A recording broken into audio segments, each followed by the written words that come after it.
ಶ್ರೀ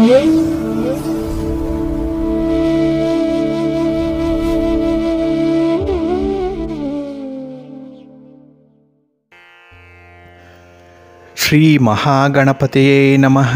ಶ್ರೀ ಗುರುಭ್ಯೋ ನಮಃ. ಹರಿ ಓಂ. ಸಿರಿಗನ್ನಡ ಸುದ್ದಿವಾಹಿನಿಯ ಸದಭಿಮಾನದ ಸಹೃದಯ ವೀಕ್ಷಕ ಮಹಾಶಯರೇ, ತಮಗೆಲ್ಲರಿಗೂ ಕೂಡ ಸಿರಿಗನ್ನಡ ಸುದ್ದಿವಾಹಿನಿಗೆ ಸ್ವಾಗತ. ದಯಾಮಯನಾದಂಥ ಭಗವಂತನ ಅನುಗ್ರಹ ತಮ್ಮೆಲ್ಲರಿಗೆ ಪ್ರಾಪ್ತಿಯಾಗಲಿ, ತಮ್ಮೆಲ್ಲರ ಜೀವನ ಆರೋಗ್ಯದಾಯಕವಾಗಿರಲಿ, ಸಂತೃಪ್ತಿದಾಯಕವಾಗಿರಲಿ ಎಂದು ಭಗವಂತನಲ್ಲಿ ಪ್ರಾರ್ಥನೆಯನ್ನು ಮಾಡ್ತಾ ಈ ದಿನದ ವಿಶೇಷ ಕಾರ್ಯಕ್ರಮವನ್ನು ನೋಡೋಣ. ಹಾಗೆ ದ್ವಾದಶ ರಾಶಿಯವರ ಗೋಚಾರ ಫಲಗಳು ಹೇಗಿವೆ ಅನ್ನೋದನ್ನು ಕೂಡ ತಿಳಿಯೋಣ ಬನ್ನಿ. ವೀಕ್ಷಕರೇ, ಈ ದಿನ ತಮ್ಮ ಹುಟ್ಟುಹಬ್ಬವನ್ನು ಆಚರಿಸ್ಕೊಳ್ತಾ ಇರುವಂಥ ತಮಗೆಲ್ಲರಿಗೂ ಕೂಡ ಹುಟ್ಟುಹಬ್ಬದ ಶುಭಾಶಯಗಳು. ಹಾಗೆ ಈ ದಿನಾಂಕದಂದು ವಿವಾಹವಾಗಿರುವಂಥ ದಂಪತಿಗಳಿಗೂ ಕೂಡ ವಿವಾಹ ವಾರ್ಷಿಕೋತ್ಸವದ ಶುಭಾಶಯಗಳನ್ನು ಹೇಳ್ತಾ ಭಗವಂತ ತಮಗೆಲ್ಲರಿಗೂ ಕೂಡ ಸಕಲ ಸನ್ಮಂಗಳಗಳನ್ನು ಕರುಣಿಸಲಿ ಅಂತ ಹೇಳಿ ಸಿರಿಗನ್ನಡ ಸುದ್ದಿವಾಹಿನಿಯ ಪರವಾಗಿ ಪ್ರಾರ್ಥಿಸುತ್ತೇನೆ. ಪ್ರೀತಿಯ ವೀಕ್ಷಕ ಬಂಧುಗಳೇ, ಈ ದಿನ 2025 ಫೆಬ್ರವರಿ ತಿಂಗಳ 10ನೇ ತಾರೀಕು ಇಂದು ವಾಸರ ಅಂದರೆ ಸೋಮವಾರ. ಈ ಸೋಮವಾರದ ನಿತ್ಯ ಪಂಚಾಂಗ ಫಲ ಹೇಗಿದೆ ನೋಡೋಣ ಬನ್ನಿ. ಶ್ರೀ ಕ್ರೋಧಿ ನಾಮ ಸಂವತ್ಸರೆ, ಉತ್ತರಾಯಣೆ, ಶಿಶಿರ ಋತು, ಮಾಘ ಮಾಸ, ಶುಕ್ಲ ಪಕ್ಷದ ತ್ರಯೋದಶಿಯ ತಿಥಿ ಈ ದಿನ ಇದೆ. ಇದು ಈ ದಿನ ರಾತ್ರಿ 7 ಗಂಟೆ 8 ನಿಮಿಷದವರೆಗೆ ಇರಲಿದೆ. ನಂತರ ಚತುರ್ದಶಿ ಆರಂಭ ಆಗುತ್ತೆ. ಈ ದಿನದ ನಕ್ಷತ್ರ ಪುನರ್ವಸು ನಕ್ಷತ್ರ. ಇದು ಈ ದಿನ ಸಂಜೆ 6 ಗಂಟೆ 28 ನಿಮಿಷದವರೆಗೆ ಇರಲಿದೆ. ನಂತರ ಪುಷ್ಯ ನಕ್ಷತ್ರ ಆರಂಭ ಆಗುತ್ತೆ. ಈ ದಿನದ ಕರ್ಣ ಪೂರ್ವಕರ್ಣ ಕೌಳವ. ಇದು ಈ ದಿನ ಬೆಳಿಗ್ಗೆ 7 ಗಂಟೆ 11 ನಿಮಿಷದವರೆಗೆ ಇರಲಿದೆ. ನಂತರ ಉತ್ತರ ಕರ್ಣ ತೈತಿಲ ಆರಂಭ ಆಗುತ್ತೆ. ಈ ದಿನದ ಯೋಗ ಪ್ರೀತಿ ಯೋಗ. ಇದು ಈ ದಿನ ಬೆಳಿಗ್ಗೆ 10 ಗಂಟೆ 26 ನಿಮಿಷದವರೆಗೆ ಇರಲಿದೆ. ನಂತರ ಆಯುಷ್ಮಾನ್ ಯೋಗ ಆರಂಭ ಆಗುತ್ತೆ. ಈ ದಿನ ದಿಕ್ಷೂಲೆ ಇರುವಂಥದ್ದು ಪೂರ್ವ ದಿಕ್ಕಿಗೆ. ಇನ್ನು ಈ ದಿನ ಸೂರ್ಯ ಇರುವಂಥ ರಾಶಿ ಮಕರ, ಚಂದ್ರ ಇರುವಂಥ ರಾಶಿ ಮಿಥುನ. ಹಾಗೆ ಈ ದಿನ ರಾಹುಕಾಲ ಇರುವಂಥ ಸಮಯ ಈ ದಿನ ಬೆಳಿಗ್ಗೆ 8 ಗಂಟೆ 14 ನಿಮಿಷದಿಂದ ಬೆಳಿಗ್ಗೆ 9 ಗಂಟೆ 42 ನಿಮಿಷದವರೆಗೆ. ಗುಳಿಕ ಕಾಲ ಈ ದಿನ ಮಧ್ಯಾಹ್ನ 2 ಗಂಟೆ 5 ನಿಮಿಷದಿಂದ ಮಧ್ಯಾಹ್ನ 3 ಗಂಟೆ 33 ನಿಮಿಷದವರೆಗೆ. ಇನ್ನು ಯಮಗಂಡ ಕಾಲ ಈ ದಿನ ಬೆಳಿಗ್ಗೆ 11 ಗಂಟೆ 10 ನಿಮಿಷದಿಂದ ಮಧ್ಯಾಹ್ನ 12 ಗಂಟೆ 37 ನಿಮಿಷದವರೆಗೆ ಇರಲಿದೆ. ಇನ್ನು ಈ ದಿನ ದುಷ್ಟ ಮುಹೂರ್ತ ಇರುವಂಥ ಸಮಯ ಈ ದಿನ ಮಧ್ಯಾಹ್ನ 12 ಗಂಟೆ 57 ನಿಮಿಷದಿಂದ ಮಧ್ಯಾಹ್ನ 1 ಗಂಟೆ 41 ನಿಮಿಷದವರೆಗೆ. ಹಾಗೆ ಅಪರಾಹ್ನ 3 ಗಂಟೆ 2 ನಿಮಿಷದಿಂದ ಅಪರಾಹ್ನ 3 ಗಂಟೆ 34 ನಿಮಿಷದವರೆಗೆ ದುಷ್ಟ ಮುಹೂರ್ತದ ಸಮಯ. ಹಾಗಾಗಿ ಈ ಸಮಯದಲ್ಲಿ ಯಾವುದೇ ಪ್ರಯಾಣವನ್ನಾಗಲಿ ಯಾವುದೇ ಶುಭ ಕಾರ್ಯಗಳನ್ನಾಗಲಿ ಆರಂಭ ಮಾಡಬೇಡಿ. ಏಕೆಂದರೆ ನೀವು ಯಾವುದೇ ಕೆಲಸ ಕಾರ್ಯಗಳನ್ನು ಈ ದುಷ್ಟ ಮುಹೂರ್ತ ಇರುವಂಥ ಸಮಯದಲ್ಲಿ ಆರಂಭ ಮಾಡಿದರೆ ಅದರಿಂದ ಬರುವಂಥ ಫಲಿತಾಂಶಗಳು ಅಷ್ಟೊಂದು ಅನುಕೂಲಕರವಾಗಿ ಇರೋದಿಲ್ಲ. ಅದರಿಂದಲೇ ಈ ದುಷ್ಟ ಮುಹೂರ್ತವನ್ನು ಅವಾಯ್ಡ್ ಮಾಡುವಂಥದ್ದು ತುಂಬ ಉತ್ತಮ. ಇನ್ನು ಈ ದಿನ ಅಭಿಜಿತ್ ಮುಹೂರ್ತ ಇರುವಂಥ ಸಮಯ ಈ ದಿನ ಮಧ್ಯಾಹ್ನ 12 ಗಂಟೆ 13 ನಿಮಿಷದಿಂದ ಮಧ್ಯಾಹ್ನ 12 ಗಂಟೆ 57 ನಿಮಿಷದವರೆಗೆ ಅಭಿಜಿತ್ ಮುಹೂರ್ತ ಇರುವಂಥ ಸಮಯ. ಇನ್ನು ಈ ದಿನ ವಿಶೇಷವಾಗಿ ಅಮೃತ ಕಾಲ ಇರುವಂಥ ಸಮಯ ಅಂತ ಹೇಳಿದ್ರೆ ಈ ದಿನ ಅಪರಾಹ್ನ 3 ಗಂಟೆ 38 ನಿಮಿಷದಿಂದ ಸಂಜೆ 5 ಗಂಟೆ 10 ನಿಮಿಷದವರೆಗೆ ಅಮೃತ ಕಾಲದ ಸಮಯ. ಹಾಗೆ ಈ ದಿನ ಸೂರ್ಯೋದಯ ಆಗುವಂಥ ಸಮಯ ಈ ದಿನ ಪ್ರಾತಃ ಕಾಲ 6 ಗಂಟೆ 45 ನಿಮಿಷಕ್ಕೆ, ಸೂರ್ಯಾಸ್ತ ಸಂಜೆ 6 ಗಂಟೆ 22 ನಿಮಿಷಕ್ಕೆ. ಇನ್ನು ಈ ದಿನ ಚಂದ್ರನ ಬಲ ಇರುವಂಥ ರಾಶಿಗಳು ಅಂತ ಹೇಳಿದ್ರೆ ಮೇಷ, ಮಿಥುನ, ಸಿಂಹ, ಕನ್ಯಾ, ಧನಸ್ಸು ಮತ್ತು ಮಕರ. ಈ 6 ರಾಶಿಯವರಿಗೆ ಗೋಚಾರದಲ್ಲಿ ಚಂದ್ರನಿಂದ ಶುಭ ಫಲಗಳ ಯೋಗ ಇರುತ್ತೆ. ಇನ್ನು ಉಳಿದ 6 ರಾಶಿಯವರಿಗೆ ಮಿಶ್ರ ಫಲದ ಯೋಗ ಇರುತ್ತೆ. ಅದನ್ನು ಮುಂದೆ ದ್ವಾದಶ ರಾಶಿಯವರ ಗೋಚಾರ ಫಲಗಳನ್ನು ನೋಡುವಂಥ ಸಂದರ್ಭದಲ್ಲಿ ಮತ್ತಷ್ಟು ವಿಚಾರಗಳನ್ನು ತಿಳ್ಕೊಳ್ಳೋಣ. ಇನ್ನು ಈ ದಿನದ ಹೊರದ ಅಧಿಪತಿ ಚಂದ್ರ. ಚಂದ್ರ ಅಂತ ಹೇಳಿದ್ರೆ ವಿಶೇಷವಾಗಿ ಮನಸ್ಸಿಗೆ ಕಾರಕನಾಗಿರುವಂಥವನು. ಆದ್ದರಿಂದಲೇ ಚಂದ್ರನನ್ನು ಮನಃಕಾರಕ ಅಂತ ಹೇಳಿ ಕರೀತಾರೆ. ಹಾಗಾಗಿ ನಮ್ಮ ಕಲ್ಪನೆಗೆ, ನಮ್ಮ ಮನಸ್ಸಿನ ಚಂಚಲತೆಗೆ, ನಮ್ಮ ಯಶಸ್ಸಿಗೆ ಕಾರಕನಾಗಿರುವಂಥವನು ಚಂದ್ರ. ಹಾಗಾಗಿನೇ ಈ ದಿನ ಮನಸ್ಸು ಮಾಡಿದರೆ ಏನು ಬೇಕಾದರೂ ಸಾಧನೆ ಮಾಡ್ಬೋದು. Where there is a will there is a way. ಎಲ್ಲದಕ್ಕೂ ಕೂಡ ಮನಸ್ಸೇ ಪ್ರಮುಖವಾಗಿ ಕಾರಣವಾಗಿರುವಂಥದ್ದು. ಹಾಗೆ ವಾತ್ಸಲ್ಯಕ್ಕೆ, ಪೋಷಣೆಗೆ, ಹಾಗೆ ವಿಶೇಷವಾಗಿ ಶುಶ್ರೂಷೆಗೆ ಕಾರಕನಾಗಿರುವಂಥವನು ಚಂದ್ರ. ಹಾಗಾಗಿ ಈ ದಿನ ಗುರು ಹಿರಿಯರ ಸೇವೆಯನ್ನು ಮಾಡಿ ಅವರನ್ನು ಸ್ಮರಣೆ ಮಾಡಿಕೊಳ್ಳಿ. ಜೊತೆಗೆ ಈ ದಿನದ ಪ್ರಯಾಣ ಏನಿದೆ, ಪ್ರವಾಸ ಏನಿದೆ, ಸಂಚಾರ ಏನಿದೆ, ಇದಕ್ಕೂ ಕೂಡ ಚಂದ್ರ ಉತ್ತಮ ಫಲಗಳನ್ನು ನೀಡುವಂಥವನು. ಹಾಗಾಗಿ ಈ ದಿನ ನಿಮ್ಮ ವ್ಯಾಪಾರಿ ಸಂಬಂಧವಾಗಿ, ಉದ್ಯೋಗದ ಸಂಬಂಧವಾಗಿ ಅಥವಾ ನಿಮ್ಮ ವೈಯಕ್ತಿಕ ವಿಚಾರಗಳಿಗಾಗಿ ಮಾಡುವಂಥ ಈ ಪ್ರಯಾಣ ಏನಿದೆ ಅದು ನಿಮಗೆ ಒಳ್ಳೆಯ ಶುಭವನ್ನು, ಲಾಭವನ್ನು ಕೂಡ ತರುತ್ತೆ. ಆದರೆ ಈ ದಿನ ಇರುವಂಥ ಗುರುಹೋರಾದಲ್ಲಿ ನೀವು ಕೆಲಸಗಳನ್ನು ಆರಂಭ ಮಾಡ್ಬೋದು.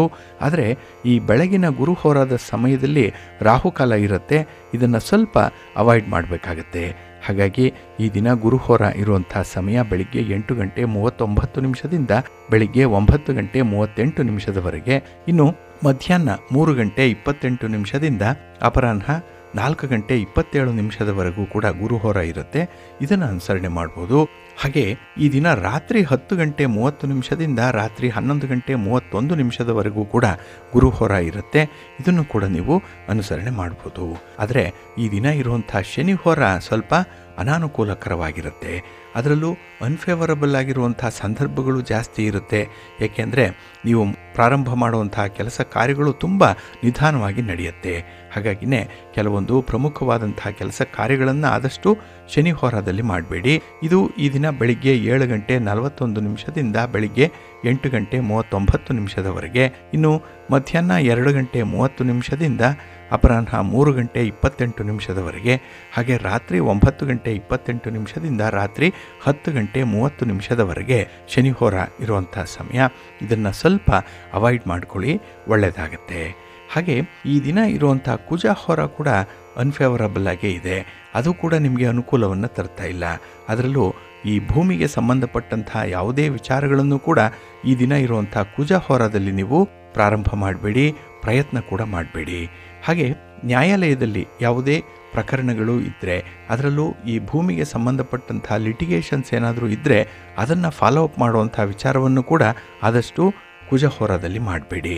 ಇನ್ನು ಕ್ರೀಡಾಪಟುಗಳಿಗಾಗಲಿ ಸ್ಪರ್ಧಾತ್ಮಕ ಪರೀಕ್ಷೆಯಲ್ಲಿ ಉತ್ತಮ ಫಲಿತಾಂಶ ಬರಲಿ ಅಂತ ಹೇಳಿ ಯಾರು ಪ್ರಯತ್ನ ಪಡ್ತಾ ಇದ್ದೀರಿ, ಯಾರು ಪೂರ್ವ ಸಿದ್ಧತೆಯಲ್ಲಿದ್ದೀರಿ ಅಂಥವರು ಕೂಡ ಈ ದಿನ ಇರುವಂಥ ಕುಜ ಹೋರವನ್ನು ಅವಾಯ್ಡ್ ಮಾಡಿಬಿಡಿ. ಏಕೆಂದರೆ ನಿಮ್ಮ ಈ ಸ್ಪರ್ಧೆಯ ಸಂಬಂಧವಾದಂತಹ ಯಾವುದೇ ಚಟುವಟಿಕೆಗಳು ಕೂಡ ನಿಮಗೆ ಅನುಕೂಲಕರವಾದಂತಹ ಫಲಿತಾಂಶವನ್ನು ತರಲ್ಲ. ಹಾಗಾಗಿನೇ ಈ ದಿನ ಕುಜ ಹೋರವನ್ನು ಅವಾಯ್ಡ್ ಮಾಡುವಂಥದ್ದು ತುಂಬ ಉತ್ತಮ. ಇದು ಈ ದಿನ ಬೆಳಿಗ್ಗೆ 9 ಗಂಟೆ 38 ನಿಮಿಷದಿಂದ ಬೆಳಿಗ್ಗೆ 10 ಗಂಟೆ 36 ನಿಮಿಷದವರೆಗೆ. ಇನ್ನು ಅಪರಾಹ್ನ 4 ಗಂಟೆ 27 ನಿಮಿಷದಿಂದ ಅಪರಾಹ್ನ 5 ಗಂಟೆ 25 ನಿಮಿಷದವರೆಗೆ. ಇನ್ನು ರಾತ್ರಿ 11 ಗಂಟೆ 31 ನಿಮಿಷದಿಂದ ರಾತ್ರಿ 12 ಗಂಟೆ 33 ನಿಮಿಷದವರೆಗೆ ಕುಜ ಹೋರ ಇರುವಂಥ ಸಮಯ. ಈ ಸಮಯದಲ್ಲಿ ನೀವು ಈ ಭೂಮಿಗೆ ಸಂಬಂಧಪಟ್ಟಂತಹ ಸ್ಪರ್ಧೆಗಳಿಗೆ ಸಂಬಂಧಪಟ್ಟಂತಹ ವಿಚಾರಗಳನ್ನು ಅವಾಯ್ಡ್ ಮಾಡ್ಕೊಳ್ಳಿ, ಒಳ್ಳೆಯದಾಗುತ್ತೆ. ಹಾಗಾಗಿ ಬಂಧುಗಳೇ, ನಿಮ್ಮ ಕೆಲಸ ಕಾರ್ಯಗಳನ್ನು ಒಳ್ಳೆಯ ಸಮಯದಲ್ಲಿ ಆರಂಭ ಮಾಡಿ. ಒಳ್ಳೆಯ ಮುಹೂರ್ತ ಯಾವುದಿದೆ ಅನ್ನೋವಂಥದ್ದನ್ನು ತಿಳ್ಕೊಳ್ಳಿ. ಅದರಲ್ಲೂ ಪ್ರತಿನಿತ್ಯ ನೀವು ಆಯಾ ದಿನದ ತಿಥಿ, ವಾರ, ನಕ್ಷತ್ರ, ಯೋಗ, ಕರಣ ಈ ಪಂಚ ಅಂಗಗಳ ಬಗ್ಗೆ ತಿಳ್ಕೊಳ್ಬೇಕು. ಇದನ್ನು ನೀವು ಪ್ರತಿನಿತ್ಯ ಮನನ ಮಾಡಿಕೊಳ್ಬೇಕು. ಪಂಚಾಂಗ ಶ್ರವಣ ಮಾಡುವಂಥದ್ದೇ ಪುಣ್ಯದ ಕೆಲಸ ನಿಮಗೆ. ಹಾಗಾಗಿನೇ ಸಿರಿಗನ್ನಡ ಸುದ್ದಿವಾಹಿನಿ ಪ್ರತಿನಿತ್ಯ ಪ್ರಸಾರ ಮಾಡುವಂಥ ಈ ಪಂಚಾಂಗದ ವಿವರಗಳನ್ನು ಕೇಳಿಸ್ಕೊಳ್ಳಿ. ಇದರಲ್ಲಿ ನಿಮಗೆ ಬೇಕಾದಂತಹ ಮಾಹಿತಿಗಳು ಸಿಕ್ಕತ್ತೆ. ಅದನ್ನು ಅನುಸರಣೆ ಮಾಡೋದ್ರಿಂದ ಖಂಡಿತ ನಿಮ್ಮ ಪ್ರಯತ್ನ ಯಶಸ್ವಿಯಾಗುತ್ತೆ. ನೀವು ಹೆಚ್ಚು ಶ್ರಮ ಪಡುವಂಥ ಅಗತ್ಯತೆ ಇಲ್ಲ. ಏಕೆಂದರೆ ಆಯಾ ದಿನದ ಮುಹೂರ್ತವನ್ನಾಗಲಿ, ಆಯಾ ದಿನದಲ್ಲಿ ಅನುಕೂಲಕರವಾಗಿರುವಂಥ ಹೊರಾದ ಸಮಯವನ್ನಾಗಲಿ ತಿಳ್ಕೊಂಡ್ರೆ ಸಾಕು. ಅದನ್ನು ನೀವು ಅನುಸರಣೆ ಮಾಡಿದ್ರೆ ಸಾಕು, ಒಳ್ಳೆಯ ಫಲಿತಾಂಶ ನಿಮಗೆ ಸಿಕ್ಕತ್ತೆ. ಹಾಗಾಗಿ ನೀವು ನಿರೀಕ್ಷೆ ಮಾಡಿದಂಥ ಫಲಿತಾಂಶವನ್ನು ಪಡ್ಕೊಳ್ಳಿಕ್ಕೆ ಇದು ತುಂಬ ಸಹಾಯಕವಾಗಿರುವಂಥ ಒಂದು ವಿಚಾರ. ಇದನ್ನು ನೀವು ಅನುಸರಣೆ ಮಾಡಿ, ಒಳ್ಳೆಯದಾಗತ್ತೆ. ಹಾಗೆ ಬಂಧುಗಳೇ, ಈ ಶುಕ್ಲ ಪಕ್ಷದ ಹುಣ್ಣಿಮೆ ಏನಿದೆ ಇದು ನಾಳೆಯ ದಿನವೇ ಆರಂಭ ಆಗುವಂಥದ್ದು. ನಾಳೆ 11ನೇ ತಾರೀಕು ಮಂಗಳವಾರ ಸಂಜೆ 6 ಗಂಟೆ 57 ನಿಮಿಷಕ್ಕೆ ಆಶ್ಲೇಷ ನಕ್ಷತ್ರ, ಸೌಭಾಗ್ಯ ಯೋಗ, ವಿಷ್ಟಿಕರಣ, ಶುಭ ಪಂಚಕ, ಶನಿಹೋರ, ಸಿಂಹ ಲಗ್ನ ಹಾಗೆ ಮಖ ನಕ್ಷತ್ರದಲ್ಲಿ ಇರುವಂಥ ಸಂದರ್ಭದಲ್ಲಿ ಈ ಹುಣ್ಣಿಮೆ ತಿಥಿ ಆರಂಭ ಆಗಿಬಿಡುತ್ತೆ. ಹಾಗೆ 12ನೇ ತಾರೀಕು ಬುಧವಾರ ರಾತ್ರಿ 7 ಗಂಟೆ 24 ನಿಮಿಷಕ್ಕೆ ಇದು ಮುಕ್ತಾಯ ಆಗುತ್ತೆ. ಆ ಸಂದರ್ಭದಲ್ಲಿ ಆಶ್ಲೇಷ ನಕ್ಷತ್ರ ಇರುತ್ತೆ. ಶೋಭನ ಯೋಗ, ಭವಕರಣ, ಚೋರ ಪಂಚಕ, ರವಿಹೊರ, ಸಿಂಹ ಲಗ್ನ ಹಾಗೆ ಪುಬ್ಬ ನಕ್ಷತ್ರದಲ್ಲಿ ಇರುವಾಗ ಈ ಹುಣ್ಣಿಮೆ ಅಂತ್ಯವಾಗುತ್ತೆ. ಹಾಗಾಗಿ ಈ ಹುಣ್ಣಿಮೆಯನ್ನು ಅನುಸರಣೆ ಮಾಡುವಂಥವರು ಈ ಒಂದು ಮಾಹಿತಿಯನ್ನು ಗಮನಿಸ್ಕೊಳ್ಳಿ. ಹಾಗೆ ಈ ನಾಳಿನ ಹುಣ್ಣಿಮೆಯನ್ನು ವ್ಯಾಸಪೂರ್ಣಿಮಾ ಅಂತ ಹೇಳಿ ಕರೆಯುವಂಥದ್ದು ಇದೆ. ಬಹಳ ವಿಶೇಷವಾಗಿರುವಂಥ ಸಂದರ್ಭ ಇದು. ಈ ದಿನ ಬಹಳ ವಿಶೇಷವಾಗಿರುವಂಥ ದಿನ. ಏಕೆಂದರೆ ಈ ದಿನ ತ್ರಯೋದಶಿಯ ತಿಥಿ ಇರುತ್ತೆ. ಈ ದಿನ ರಾತ್ರಿ 7 ಗಂಟೆ 8 ನಿಮಿಷದವರೆಗೆ ಇರುತ್ತೆ. ಹಾಗಾಗಿ ಈ ದಿನ ಪ್ರದೋಷ ವ್ರತವನ್ನು ಆಚರಣೆ ಮಾಡುವಂಥದ್ದಿದೆ. ಇನ್ನು ಈ ದಿನ ಹೇಳಿ ಕೇಳಿ ಸೋಮವಾರ. ಹಾಗಾಗಿ ಈ ದಿನದ ಸಂಜೆಯ ವ್ರತವನ್ನು ಸೋಮ ಪ್ರದೋಷ ಅಂತ ಹೇಳಿ ಕರೀತಾರೆ. ಬಹಳ ವಿಶೇಷವಾಗಿರುವಂಥ ಒಂದು ಪ್ರದೋಷ ಪೂಜೆ ಇದು. ಹಲವಾರು ಸಮಸ್ಯೆಗಳನ್ನು ಬಗೆಹರಿಸ್ಕೊಳ್ಳಿಕ್ಕೆ ನಮಗೆ ಅನುಕೂಲಕರವಾಗಿರುವಂಥ ಒಂದು ಶಿವನ ಆರಾಧನೆ, ಶಿವನ ಪೂಜೆ ನಡೆಯುವಂಥ ಸುಸಂದರ್ಭ ಇದು. ಹಾಗೆ ಈ ದಿನದಲ್ಲಿ ಸರ್ವಾರ್ಥ ಸಿದ್ಧಿಯೋಗ ಕೂಡ ಇದೆ. ಏಕೆಂದರೆ ಸೋಮವಾರದ ದಿನ ಪುಷ್ಯ ನಕ್ಷತ್ರ ಜೊತೆಗೂಡಿರುವಂಥದ್ದು ಒಳ್ಳೆಯ ಸಂಯೋಗ ಇದು. ಹಾಗಾಗಿನೇ ಈ ಪುಷ್ಯ ನಕ್ಷತ್ರ ಆರಂಭ ಆಗುವಂಥದ್ದೇ ಈ ದಿನ ಸಂಜೆ 6 ಗಂಟೆ 28 ನಿಮಿಷಕ್ಕೆ. ಹಾಗೆ ನಾಳೆ ಬೆಳಿಗ್ಗೆ 7 ಗಂಟೆ 5 ನಿಮಿಷದವರೆಗೆ ಈ ಸರ್ವಾರ್ಥ ಸಿದ್ಧಿಯೋಗ ಇರುವಂಥ ಸಂದರ್ಭ. ಇದನ್ನು ಕೂಡ ನೀವು ಅನುಸರಣೆ ಮಾಡುವುದು ಒಳ್ಳೆಯದಾಗುತ್ತೆ. ಇನ್ನು ಈ ದಿನ ತ್ರಯೋದಶಿಯ ತಿಥಿ ಇರೋದ್ರಿಂದ ಇದನ್ನು ತ್ರಯೋದಶಿ ವ್ರತ ಅಂತ ಹೇಳಿ ಕರೀತಾರೆ. ಇದನ್ನೇ ಕೆಲವರು ಪ್ರದೋಷ ವ್ರತ ಅಂತ ಹೇಳಿ ಕರೆಯುವಂಥದ್ದು ಇದೆ. ಈ ವ್ರತವನ್ನು ಭಗವಾನ್ ಪರಶಿವನಿಗೆ ಮತ್ತು ಪಾರ್ವತೀ ದೇವಿಗೆ ಸಂಬಂಧಪಟ್ಟಂತಹ ಒಂದು ವ್ರತ. ಇದನ್ನು ಅವರಿಗೆ ಸಮರ್ಪಣೆ ಆಗಿರುವಂಥದ್ದು. ಹಾಗಾಗಿ ಈ ಪವಿತ್ರ ವ್ರತವನ್ನು ಆಚರಣೆ ಮಾಡೋದ್ರಿಂದ ಆ ವ್ಯಕ್ತಿಗೆ ಉತ್ತಮವಾದಂಥ ಆರೋಗ್ಯ ಪ್ರಾಪ್ತಿಯಾಗುತ್ತೆ, ದೀರ್ಘಾಯುಷ್ಯ ಪ್ರಾಪ್ತಿಯಾಗುತ್ತೆ ಅನ್ನುವಂಥ ವಿಚಾರವನ್ನು ನಮ್ಮ ಹಿರಿಯರು ತಿಳ್ಕೊಂಡಿದ್ರು. ಅದನ್ನು ಅವರು ಅನುಭವದಿಂದ ಸಾಬೀತುಪಡಿಸಿದ್ದಾರೆ ಕೂಡ. ಹಾಗಾಗಿನೇ ಈ ಪ್ರದೋಷ ವ್ರತ ಅತ್ಯಂತ ಮಹತ್ವಪೂರ್ಣವಾಗಿರುವಂಥ ವ್ರತ. ಇಲ್ಲಿ ಪ್ರದೋಷ ಕಾಲ ಅನ್ನುವಂಥದ್ದು ಬಹಳ ಮುಖ್ಯ. ಹಾಗಾಗಿ ಪ್ರದೋಷ ವ್ರತವನ್ನು ಸಾಮಾನ್ಯವಾಗಿ 1 ತಿಂಗಳಲ್ಲಿ 2 ಬಾರಿ ಆಚರಣೆ ಮಾಡಲಾಗುತ್ತೆ. ಇಲ್ಲಿ ಸೂರ್ಯಾಸ್ತದ ನಂತರ ಮತ್ತು ಆ ದಿನದ ರಾತ್ರಿ ಆಗಮನದ ಮೊದಲ ಸಮಯ ಏನಿದೆ, ಅಂದರೆ ಸೂರ್ಯಾಸ್ತಕ್ಕೆ ಮೊದಲು 1 ಗಂಟೆ, ಸೂರ್ಯಾಸ್ತದ ನಂತರದ 1 ಗಂಟೆ ಅವಧಿ, ಈ ಸಮಯವನ್ನು ಪ್ರದೋಷ ಕಾಲ ಅಂತ ಹೇಳಿ ಕರೀತಾರೆ. ಈ ಸಮಯದಲ್ಲಿ ಶಿವನನ್ನು ಪೂಜೆ ಮಾಡಬೇಕು, ಶಿವನ ಆರಾಧನೆಯನ್ನು ಮಾಡಬೇಕು, ಶಿವನ ದರ್ಶನವನ್ನು ಮಾಡಬೇಕು ಅನ್ನುವಂಥದ್ದು ಇದೆ. ಇನ್ನು ಕೆಲವರು ಈ ದಿನ ಉಪವಾಸವನ್ನು ಪ್ರಾಮಾಣಿಕ ಹೃದಯದಿಂದ ಆಚರಣೆ ಮಾಡೋದ್ರಿಂದ ವ್ಯಕ್ತಿ ಬಯಸಿದಂತಹ ಬಯಕೆಗಳು ಈಡೇರುತ್ತೆ, ಬಯಸಿದಂತಹ ವಸ್ತುಗಳನ್ನು ಪಡ್ಕೊಳ್ತಾನೆ ಅನ್ನುವಂಥ ಒಂದು ನಂಬಿಕೆ ಇದೆ. ಹಾಗಾಗಿನೇ ಶಾಸ್ತ್ರಗಳ ಪ್ರಕಾರ ಮಾಸದ 2 ಕಡೆಯ ತ್ರಯೋದಶಿ ತಿಥಿಯ ಸಂಜೆಯ ಸಮಯವನ್ನು ಪ್ರದೋಷ ಅಂತ ಹೇಳಿ ಕರೀತಾರೆ. ಇಲ್ಲಿ ಪ್ರದೋಷ ಸಮಯದಲ್ಲಿ ಕೈಲಾಸ ಪರ್ವತದಲ್ಲಿರುವಂಥ ರಜತ ಭವನದಲ್ಲಿ ಶಿವ ನಾಟ್ಯವನ್ನು ಮಾಡ್ತಾ ಇರ್ತಾನೆ, ನೃತ್ಯವನ್ನು ಮಾಡ್ತಾ ಇರ್ತಾನೆ ಅನ್ನುವಂಥ ಒಂದು ನಂಬಿಕೆ ಇದೆ. ಇದರಿಂದಲೇ ಜನ ಶಿವನನ್ನು ಮೆಚ್ಚಿಸಲಿಕ್ಕೆ ಈ ದಿನ ಪ್ರದೋಷ ವ್ರತವನ್ನು ಆಚರಣೆ ಮಾಡ್ತಾರೆ. ಈ ವ್ರತವನ್ನು ಆಚರಣೆ ಮಾಡೋದ್ರಿಂದ ವ್ಯಕ್ತಿ ಅನುಭವಿಸ್ತಾ ಇರುವಂಥ ಎಲ್ಲ ರೀತಿಯ ತೊಂದರೆಗಳನ್ನು, ಎಲ್ಲ ರೀತಿಯ ದೋಷಗಳನ್ನು ನಿವಾರಣೆ ಮಾಡಿಕೊಳ್ಳಿಕ್ಕೆ ಸಾಧ್ಯ ಇದೆ ಅನ್ನುವಂಥ ಒಂದು ನಂಬಿಕೆ ಇದೆ. ಆದ್ದರಿಂದಲೇ ಈ ಪ್ರದೋಷ ವ್ರತ ತುಂಬ ವಿಶೇಷವಾಗಿರುವಂಥದ್ದು. ಇನ್ನು ಈ ದಿನದ ಅಂದರೆ ಈ ತ್ರಯೋದಶಿ ತಿಥಿ ಇರುವಂಥ ದಿನದ ಪ್ರದೋಷ ಏನಿದೆ ಅದು ಸೋಮವಾರ ಬಂದಿರುವಂಥದ್ದು, ಸೋಮವಾರ ಸಂಜೆ. ಅದಕ್ಕಾಗಿಯೇ ಇದನ್ನು ಸೋಮ ಪ್ರದೋಷ ಅಂತ ಹೇಳಿ ಕರೀತಾರೆ. ಅತ್ಯಂತ ಮಂಗಳಕರವಾದಂತಹ ಪ್ರದೋಷ ವ್ರತ, ಪ್ರದೋಷ ಸಮಯ ಇದು. ಹಾಗಾಗಿ ಈ ದಿನ ಪ್ರದೋಷ ಉಪವಾಸವನ್ನು ಆಚರಣೆ ಮಾಡಿದ್ರೆ ನಮ್ಮ ಇಷ್ಟಾರ್ಥಗಳು ನೆರವೇರುತ್ತೆ ಅನ್ನುವಂಥ ನಂಬಿಕೆ ಇದೆ. ಜೊತೆಗೆ ಈ ದಿನ ಸೂರ್ಯದೇವನನ್ನು ಕೂಡ ಪೂಜೆ ಮಾಡ್ತಾರೆ. ಇದು ಕೂಡ ಸೂರ್ಯನ ಅನುಗ್ರಹವನ್ನು ಪಡ್ಕೊಳ್ಳಿಕ್ಕೆ ಉತ್ತಮವಾದಂಥ ಅವಕಾಶ ಇರುವಂಥ ದಿನ. ಹಾಗಾಗಿ ನಮ್ಮ ಆರೋಗ್ಯ ವರ್ಧನೆಗಾಗಿ, ಹಾಗೆ ನಾವು ಹಿಡಿದಂತಹ ಕೆಲಸ ಕಾರ್ಯಗಳು ಯಶಸ್ವಿ ಆಗಬೇಕು, ಉದ್ಯೋಗ ಕ್ಷೇತ್ರದಲ್ಲಿ ನಮ್ಮ ಛಾಪನ್ನು ಮೂಡಿಸ್ಕೊಳ್ಬೇಕು, ಹಾಗೆ ಸರ್ಕಾರದ ಮಟ್ಟದಲ್ಲಿ ಉದ್ಯೋಗವನ್ನು ಪಡ್ಕೊಳ್ಬೇಕು, ಹಾಗೆ ಉದ್ಯೋಗದಲ್ಲಿರುವಂಥ ಅಧಿಕಾರಿ ವರ್ಗದವರು ತಮ್ಮ ವರ್ಚಸ್ಸನ್ನು ಹೆಚ್ಚಿಸಿಕೊಳ್ಳಿಕ್ಕೆ ತುಂಬ ಸಹಕಾರಿಯಾಗಿರುವಂಥದ್ದು ಈ ಸೂರ್ಯನ ಆರಾಧನೆ. ಹಾಗಾಗಿ ಈ ದಿನ ಸೂರ್ಯನ ನಮಸ್ಕಾರ ಮಾಡುವಂಥದ್ದು, ಸೂರ್ಯನನ್ನು ಪ್ರಾರ್ಥನೆ ಮಾಡಿಕೊಳ್ಳುವಂಥದ್ದನ್ನು ಮಾಡಬೇಕು. ಜೊತೆಗೆ ಕೆಲವು ವಸ್ತುಗಳನ್ನು ದಾನ ಮಾಡೋದ್ರಿಂದ ಕೂಡ ಜೀವನದಲ್ಲಿ ತುಂಬ ಪ್ರಗತಿ ಇರುತ್ತೆ, ತುಂಬ ಯಶಸ್ಸಿದೆ. ಹಾಗಾಗಿ ಜೀವನದಲ್ಲಿ ಒಂದು ಯಶಸ್ಸು, ತೇಜಸ್ಸು, ಓಜಸ್ಸು ಬರಬೇಕು ಅಂತ ಹೇಳಿದ್ರೆ ಈ ದಿನ ಜ್ಯೋತಿಷ್ಯ ಶಾಸ್ತ್ರದಲ್ಲಿ ಹೇಳಿರೋ ರೀತಿಯಲ್ಲಿ ಕೆಲವೊಂದು ದಾನ ಧರ್ಮಾದಿಗಳನ್ನು ಮಾಡಬೇಕು ಅನ್ನುವಂಥದ್ದು ಇದೆ. ಇಲ್ಲಿ ರಾಶಿಗೆ ಅನುಗುಣವಾಗಿ ಯಾವ ವಸ್ತುಗಳನ್ನು ದಾನ ಮಾಡಬೇಕು ಅನ್ನುವಂಥದ್ದನ್ನು ನೋಡೋದಾದರೆ, ಮೊದಲಿಗೆ ಮೇಷರಾಶಿಯವರು ಈ ದಿನ ಬೆಲ್ಲ, ಕಡಲೆಕಾಯಿ, ಸೇಬು, ಕೆಂಪು ವಸ್ತ್ರ, ತಾಮ್ರದ ಪಾತ್ರೆ ಇದನ್ನು ಸತ್ಪಾತ್ರರಿಗೆ ದಾನ ಮಾಡಬೇಕು ಅನ್ನುವಂಥದ್ದು ಇದೆ.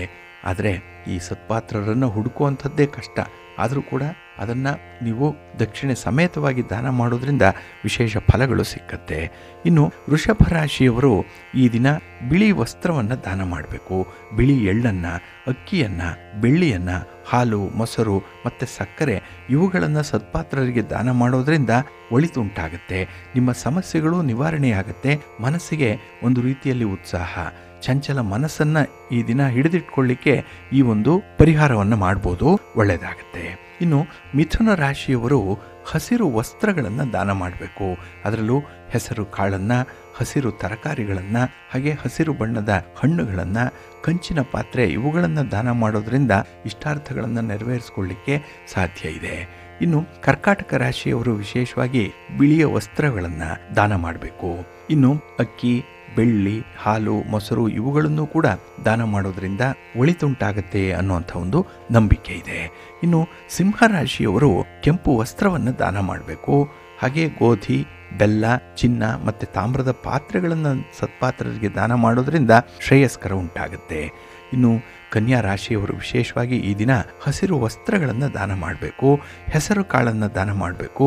ಹಸಿರು ತರಕಾರಿಗಳನ್ನು ದಾನ ಮಾಡುವಂಥದ್ದು. ಹಾಗೆ ತುಳಸಿ ಗಿಡವನ್ನು ಈ ದಿನ ದಾನ ಮಾಡೋದ್ರಿಂದ ಅತ್ಯುತ್ತಮ ಫಲ ಸಿಕ್ಕತ್ತೆ. ಹಾಗೆ ಈ ದಿನ ಕಂಚಿನ ಪಾತ್ರೆಯಲ್ಲಿ ಕೆಲವೊಂದು ಸಾಮಗ್ರಿಗಳನ್ನು, ಅದರಲ್ಲೂ ಈ ಹಸಿರು ಬಣ್ಣದ ವಸ್ತುಗಳನ್ನು ದಾನ ಮಾಡೋದ್ರಿಂದ ತುಂಬ ಒಳ್ಳೆಯದಾಗತ್ತೆ. ಇನ್ನು ತುಲಾ ರಾಶಿಯವರು ಶ್ವೇತ ವಸ್ತ್ರವನ್ನು ದಾನ ಮಾಡಬೇಕು. ಜೊತೆಗೆ ಬಿಳಿ ವಸ್ತುಗಳನ್ನು ದಾನ ಮಾಡೋದ್ರಿಂದ ವಿಶೇಷ ಫಲಗಳು ಸಿಕ್ಕತ್ತೆ. ಹಾಗೆ ಈ ದಿನ ದೇವರ ವಿಗ್ರಹವನ್ನಾಗಲಿ ಸಾಲಗ್ರಾಮವನ್ನಾಗಲಿ ದಾನ ಮಾಡೋದು ಕೂಡ ತುಂಬ ಅನುಕೂಲಕರವಾದಂಥ ಸನ್ನಿವೇಶಗಳನ್ನು ಕಾಣಲಿಕ್ಕೆ ಸಾಧ್ಯ ಇದೆ. ಇನ್ನು ವೃಶ್ಚಿಕ ರಾಶಿಯವರು ಕೆಂಪು ವಸ್ತ್ರವನ್ನು ದಾನ ಮಾಡಬೇಕು. ಬೆಲ್ಲವನ್ನು, ಬೇಳೆಯನ್ನು, ಹಾಗೆ ತಾಮ್ರದ ಪಾತ್ರೆ ಇವುಗಳನ್ನು ದಾನ ಮಾಡೋದ್ರಿಂದ ತುಂಬ ಶ್ರೇಯಸ್ಸು ಉಂಟಾಗುತ್ತೆ. ನಿಮ್ಮ ಇಷ್ಟಾರ್ಥಗಳು ನೆರವೇರುತ್ತೆ. ಇನ್ನು ವಿಶೇಷವಾಗಿ ಧನುರ್ ರಾಶಿಯವರು ಕೆಂಪು ವಸ್ತ್ರವನ್ನು ಜೊತೆಗೆ ಹಳದಿ ವಸ್ತ್ರವನ್ನು ಕೂಡ ದಾನ ಮಾಡ್ಬೋದು. ಗೋಧಿಯನ್ನು, ಬೆಲ್ಲವನ್ನು, ತಾಮ್ರದ ಪಾತ್ರೆಯನ್ನು ಕೂಡ ಈ ದಿನ ದಾನ ಮಾಡೋದ್ರಿಂದ, ಹಾಗೆ ಹಸಿರು ತರಕಾರಿಗಳನ್ನು, ಹಾಗೆ ಹಳದಿ ಬಣ್ಣದ ತರಕಾರಿಗಳನ್ನು, ಹಳದಿ ಹಣ್ಣುಗಳನ್ನು ಈ ದಿನ ಗುರುಗಳಿಗೆ ದಾನ ಮಾಡೋದ್ರಿಂದ ಉತ್ತಮ ಫಲಗಳು ಸಿಕ್ಕತ್ತೆ. ಇನ್ನು ಮಕರ ರಾಶಿಯವರಿಗೆ ಈ ದಿನ ನೇರಳೆ ಬಣ್ಣದ ವಸ್ತ್ರಗಳನ್ನು ದಾನ ಮಾಡಬೇಕು. ಹೆಸರು ಕಾಳನ್ನಾಗಲಿ, ಹಸಿರು ತರಕಾರಿಗಳನ್ನು, ಹಾಗೆ ಎಳ್ಳನ್ನು ದಾನ ಮಾಡೋದ್ರಿಂದ ಒಳ್ಳೆಯ ಫಲ ಸಿಕ್ಕತ್ತೆ. ಇನ್ನು ಕುಂಭರಾಶಿಯವರು ಈ ದಿನ ವಿಶೇಷವಾಗಿ ಈ ನೀಲಿ ಬಣ್ಣದ ವಸ್ತ್ರಗಳನ್ನು ದಾನ ಮಾಡಬೇಕು. ಜೊತೆಗೆ ಈ ದಿನದಲ್ಲಿ ವೃದ್ಧರು ಉಪಯೋಗಿಸುವಂಥ ಪಾದರಕ್ಷೆಗಳನ್ನಾಗಲಿ ಅಥವಾ ಛತ್ರಿಯನ್ನಾಗಲಿ, ನೀರಿನ ಬಾಟಲಿಗಳನ್ನಾಗಲಿ ದಾನ ಮಾಡೋದ್ರಿಂದ ಒಳ್ಳೆಯ ಫಲ ಸಿಕ್ಕತ್ತೆ. ಇನ್ನು ಮೀನರಾಶಿಯವರು ವಿಶೇಷವಾಗಿ ಈ ದಿನ ಕೆಂಪು ವಸ್ತ್ರವನ್ನು, ಹಳದಿ ವಸ್ತ್ರವನ್ನು ದಾನ ಮಾಡಬೇಕು. ಬೆಲ್ಲ, ಬೇಳೆ, ತಾಮ್ರದ ಪಾತ್ರೆ ಇವುಗಳನ್ನು ಕೂಡ ಸತ್ಪಾತ್ರರಿಗೆ ದಾನ ಮಾಡಬೇಕು ಅನ್ನುವಂಥದ್ದಿದೆ. ಇದರಿಂದ ತುಂಬ ಒಳಿತುಂಟಾಗುತ್ತೆ. ಹಾಗಾಗಿ ಬಂಧುಗಳೇ, ಪುಣ್ಯ ಸಂಪಾದನೆ ಮಾಡಿಕೊಳ್ಳಿಕ್ಕೆ ಈ ದಿನ ಪರಮ ಅನುಕೂಲತೆ ಇರುವಂತಹ ದಿನ ಇದು. ಇದನ್ನು ನೀವು ಸದುಪಯೋಗ ಪಡಿಸ್ಕೊಳ್ಳಿ, ಒಳ್ಳೆಯದಾಗತ್ತೆ. ಪ್ರೀತಿಯ ಬಂಧುಗಳೇ, ಈ ಮಾಘ ಮಾಸವನ್ನೇ ಅತ್ಯಂತ ಪವಿತ್ರವಾದ ಮಾಸ ಅಂತ ಹೇಳಿ ಕರೆದ್ವಿ. ಅದರಲ್ಲೂ ಈ ಮಾಘ ಮಾಸದ ಹುಣ್ಣಿಮೆ ಏನಿದೆ ಇದು ಇನ್ನೂ ಪವಿತ್ರವಾಗಿ ಇರುವಂಥದ್ದು. ಏಕೆಂದರೆ ಈ ಹುಣ್ಣಿಮೆಯ ಸ್ನಾನಕ್ಕಾಗಿ ತುಂಬ ಪ್ರಶಸ್ತವಾಗಿ ಇರುವಂಥದ್ದು. ಇದನ್ನೇ ಅಂತ್ಯಪುಷ್ಕರಣಿ ಅಂತ ಹೇಳಿ ಕರೀತಾರೆ. ಅಂದರೆ ಈ ಮಾಘ ಮಾಸದ ಹುಣ್ಣಿಮೆಯ ದಿನ ಮಾಡುವಂಥ ಸ್ನಾನ ಅದು ಕೊನೆಯ ಸ್ನಾನ. ಇಲ್ಲಿಗೆ ಮಾಘ ಸ್ನಾನ ಸಮಾಪ್ತವಾಗುತ್ತೆ ಅನ್ನುವಂಥ ಒಂದು ವಿಚಾರ ಇದೆ.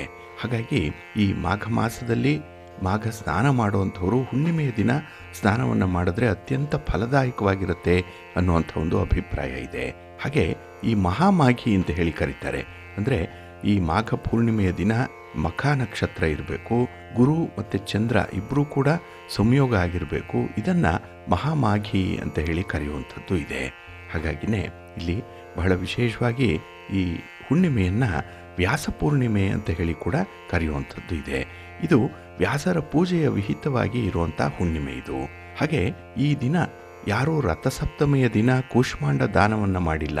ಅದರಲ್ಲೂ ಪುತ್ರ ಸಂಪತ್ತಿಗಾಗಿ, ಪುತ್ರ ಪ್ರಾಪ್ತಿಗಾಗಿ ಕೂಷ್ಮಾಂಡ ದಾನವನ್ನು ಮಾಡಬೇಕು. ಅಂದರೆ ಕುಂಬಳಕಾಯಿ ದಾನವನ್ನು ಮಾಡಬೇಕು ಅನ್ನುವಂಥದ್ದಿದೆ ರಥಸಪ್ತಮಿಯ ದಿನ. ಒಂದು ವೇಳೆ ಆ ದಿನ ಈ ಕೂಷ್ಮಾಂಡ ದಾನವನ್ನು ಮಾಡಲಿಕ್ಕೆ ಯಾರಿಗೆ ಸಾಧ್ಯ ಆಗಿಲ್ಲ ಅಂಥವರು ಈ ಮಾಘ ಪೂರ್ಣಿಮೆಯ ದಿನ ಈ ಕೂಷ್ಮಾಂಡ ದಾನವನ್ನು ಮಾಡಬೇಕು. ಇದರಿಂದ ಪುತ್ರಾದಿ ಸಂಪತ್ತುಗಳು ಸಿಕ್ಕತ್ತೆ ಅನ್ನುವಂಥ ಒಂದು ಉಲ್ಲೇಖ ಇದೆ.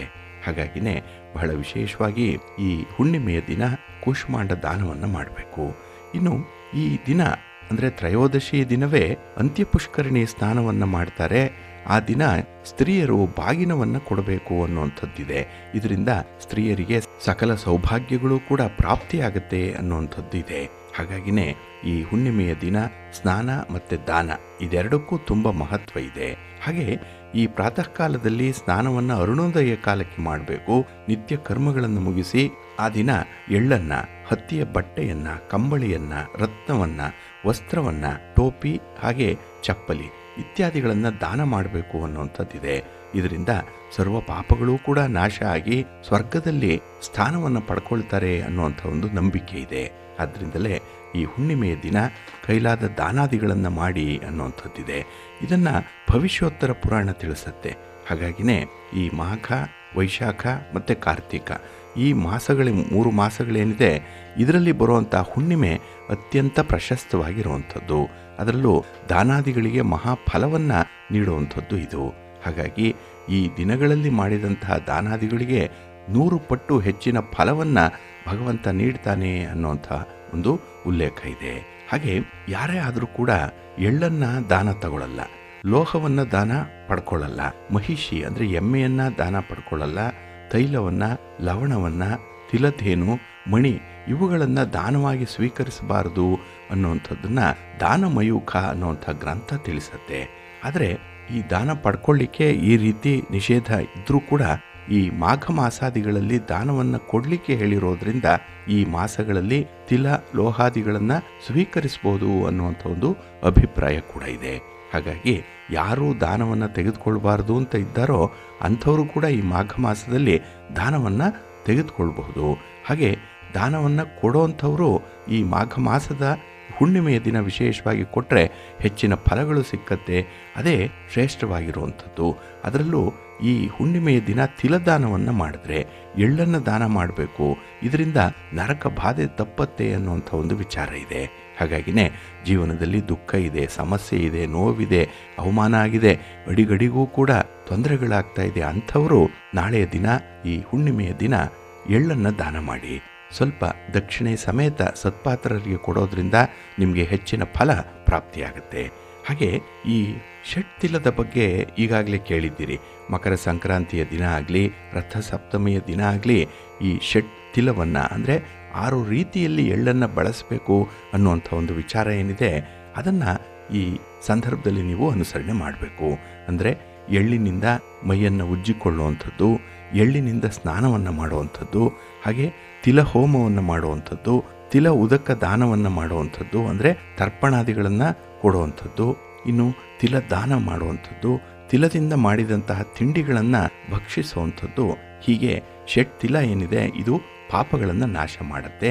ಈ ಒಂದು ಸಂದರ್ಭದಲ್ಲಿ ಅಂದರೆ ಹುಣ್ಣಿಮೆಯ ದಿನ ಇದನ್ನು ಕೂಡ ಅನುಸರಣೆ ಮಾಡಬೇಕು ಅನ್ನುವಂಥದ್ದು ಇದೆ. ಇನ್ನು ಈ ಮಾಘ ಮಾಸ ಈ ಜನವರಿ 30ನೇ ತಾರೀಕು ಆರಂಭ ಆಗಿದೆ ನೋಡಿ, ಮತ್ತು ಈ ಫೆಬ್ರವರಿ 27ನೇ ತಾರೀಕು ಮುಕ್ತಾಯ ಆಗುತ್ತೆ. ಹಾಗಾಗಿ ಈ ಹಿಂದೂ ಕ್ಯಾಲೆಂಡರ್ ಪ್ರಕಾರ ಅತ್ಯಂತ ಪವಿತ್ರವಾದಂತಹ ಮಾಸಗಳಲ್ಲಿ ಮಾಘ ಮಾಸ ಪ್ರಪ್ರಥಮವಾಗಿ ನಿಲ್ಲತ್ತೆ ಅನ್ನುವಂಥದ್ದು ಇದೆ. ಹಾಗಾಗಿನೇ ಈ ಮಾಸದಲ್ಲಿ ಪವಿತ್ರ ನದಿಗಳಲ್ಲಿ ಸ್ನಾನ ಮಾಡುವಂಥದ್ದು ಜೀವನಕ್ಕೆ ದುಪ್ಪಟ್ಟು ಪ್ರಯೋಜನಗಳನ್ನು ತಂದುಕೊಡುತ್ತೆ ಅನ್ನುವಂಥದ್ದು ಒಂದು ಕಡೆ. ಆದರೆ ಇನ್ನೊಂದು ಕಡೆ ಈ ಮಾಘ ಮಾಸದಲ್ಲಿ ಪೂಜಾದಿಗಳಿಗೆ, ಮಂತ್ರ ಪಠಣಗಳಿಗೂ ಕೂಡ ಸೂಕ್ತವಾಗಿದೆ. ಹಾಗೆ ಈ ಮಾಸದಲ್ಲಿ ಸೂರ್ಯ ಮತ್ತು ವಿಷ್ಣುವನ್ನ ಪೂಜೆ ಮಾಡುವಂಥದ್ದು ಇದೆ.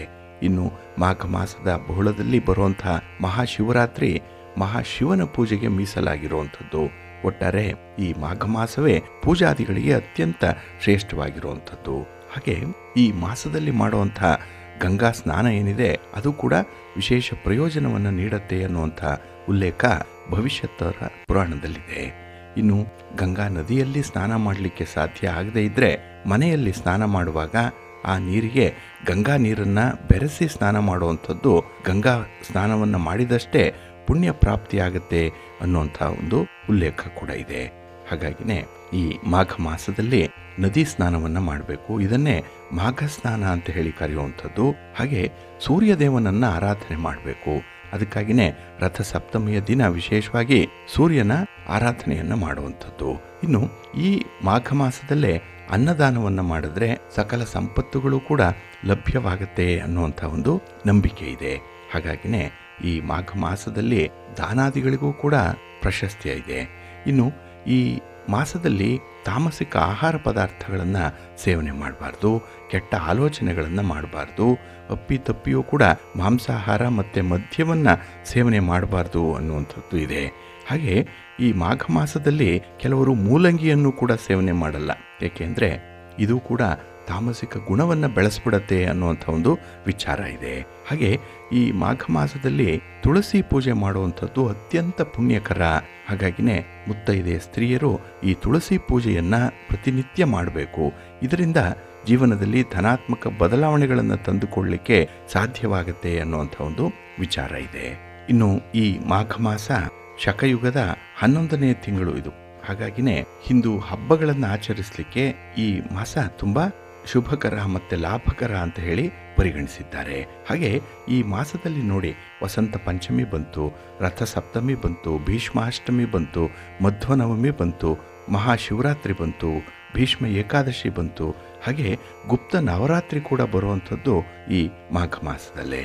ಆದಾಗ್ಯೂ ಕೂಡ ಮದುವೆಗಳಾಗಲಿ, ಗೃಹ ಪ್ರವೇಶ ಇತ್ಯಾದಿ ಶುಭ ಕಾರ್ಯಗಳನ್ನು ನಡೆಸಲಿಕ್ಕೂ ಕೂಡ ಈ ಮಾಸ ಅತ್ಯುತ್ತಮವಾಗಿ ಇರುವಂಥದ್ದು. ಹಾಗೆ ಈ ಮಾಘ ಮಾಸದಲ್ಲಿ ಬರುವಂಥ ಹಬ್ಬಗಳು ವಿಭಿನ್ನವಾಗೇ ಇರುತ್ತೆ. ಹಾಗೆ ವಿಭಿನ್ನ ದೇವರುಗಳನ್ನು ವಿಭಿನ್ನ ರೀತಿಯಲ್ಲಿ ಆರಾಧನೆ ಮಾಡುವಂಥದ್ದು ಕೂಡ ಇದೆ.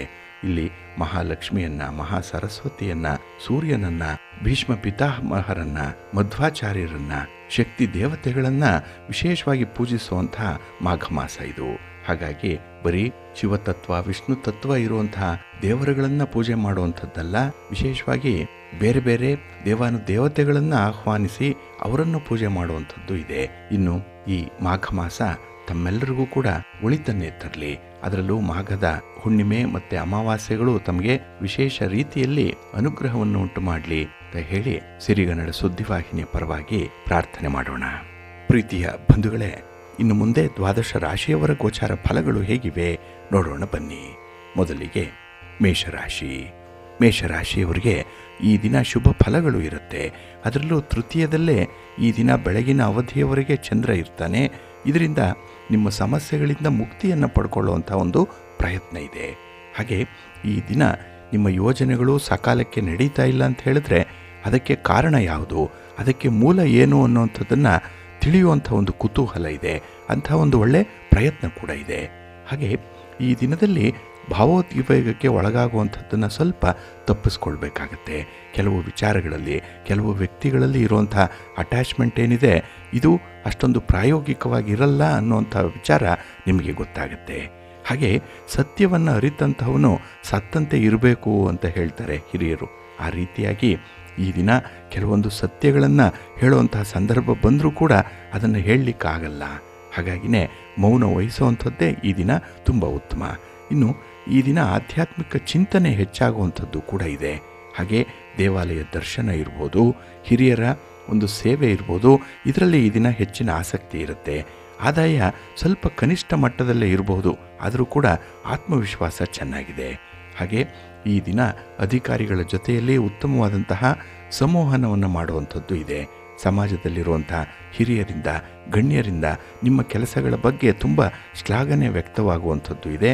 ಹಾಗೆ ಈ ಭಿನ್ನಾಭಿಪ್ರಾಯಗಳು ಇದ್ದರೆ ಅದನ್ನು ಮಾತಿನ ಮೂಲಕ ಬಗೆಹರಿಸಿಕೊಳ್ಳುವಂಥ ಒಂದು ಪ್ರಯತ್ನ ಕೂಡ ಇದೆ. ಒಟ್ಟಾರೆ ಈ ದಿನ ನಿಮ್ಮ ಪ್ರಯತ್ನದಂತೆ ಫಲ ಸಿಕ್ಕುವಂಥದ್ದಿದೆ. ಹಾಗೆ ವಿಶೇಷತೆ ಅಂತ ಹೇಳಿದ್ರೆ ಈ ದಿನ ನಿಮ್ಮ ಸ್ವಂತದ ವಿವೇಚನಾ ಶಕ್ತಿಯಿಂದಲೇ ಮುಂದುವರಿಯುವಂಥ ಅವಕಾಶಗಳು ತುಂಬ ಇದೆ.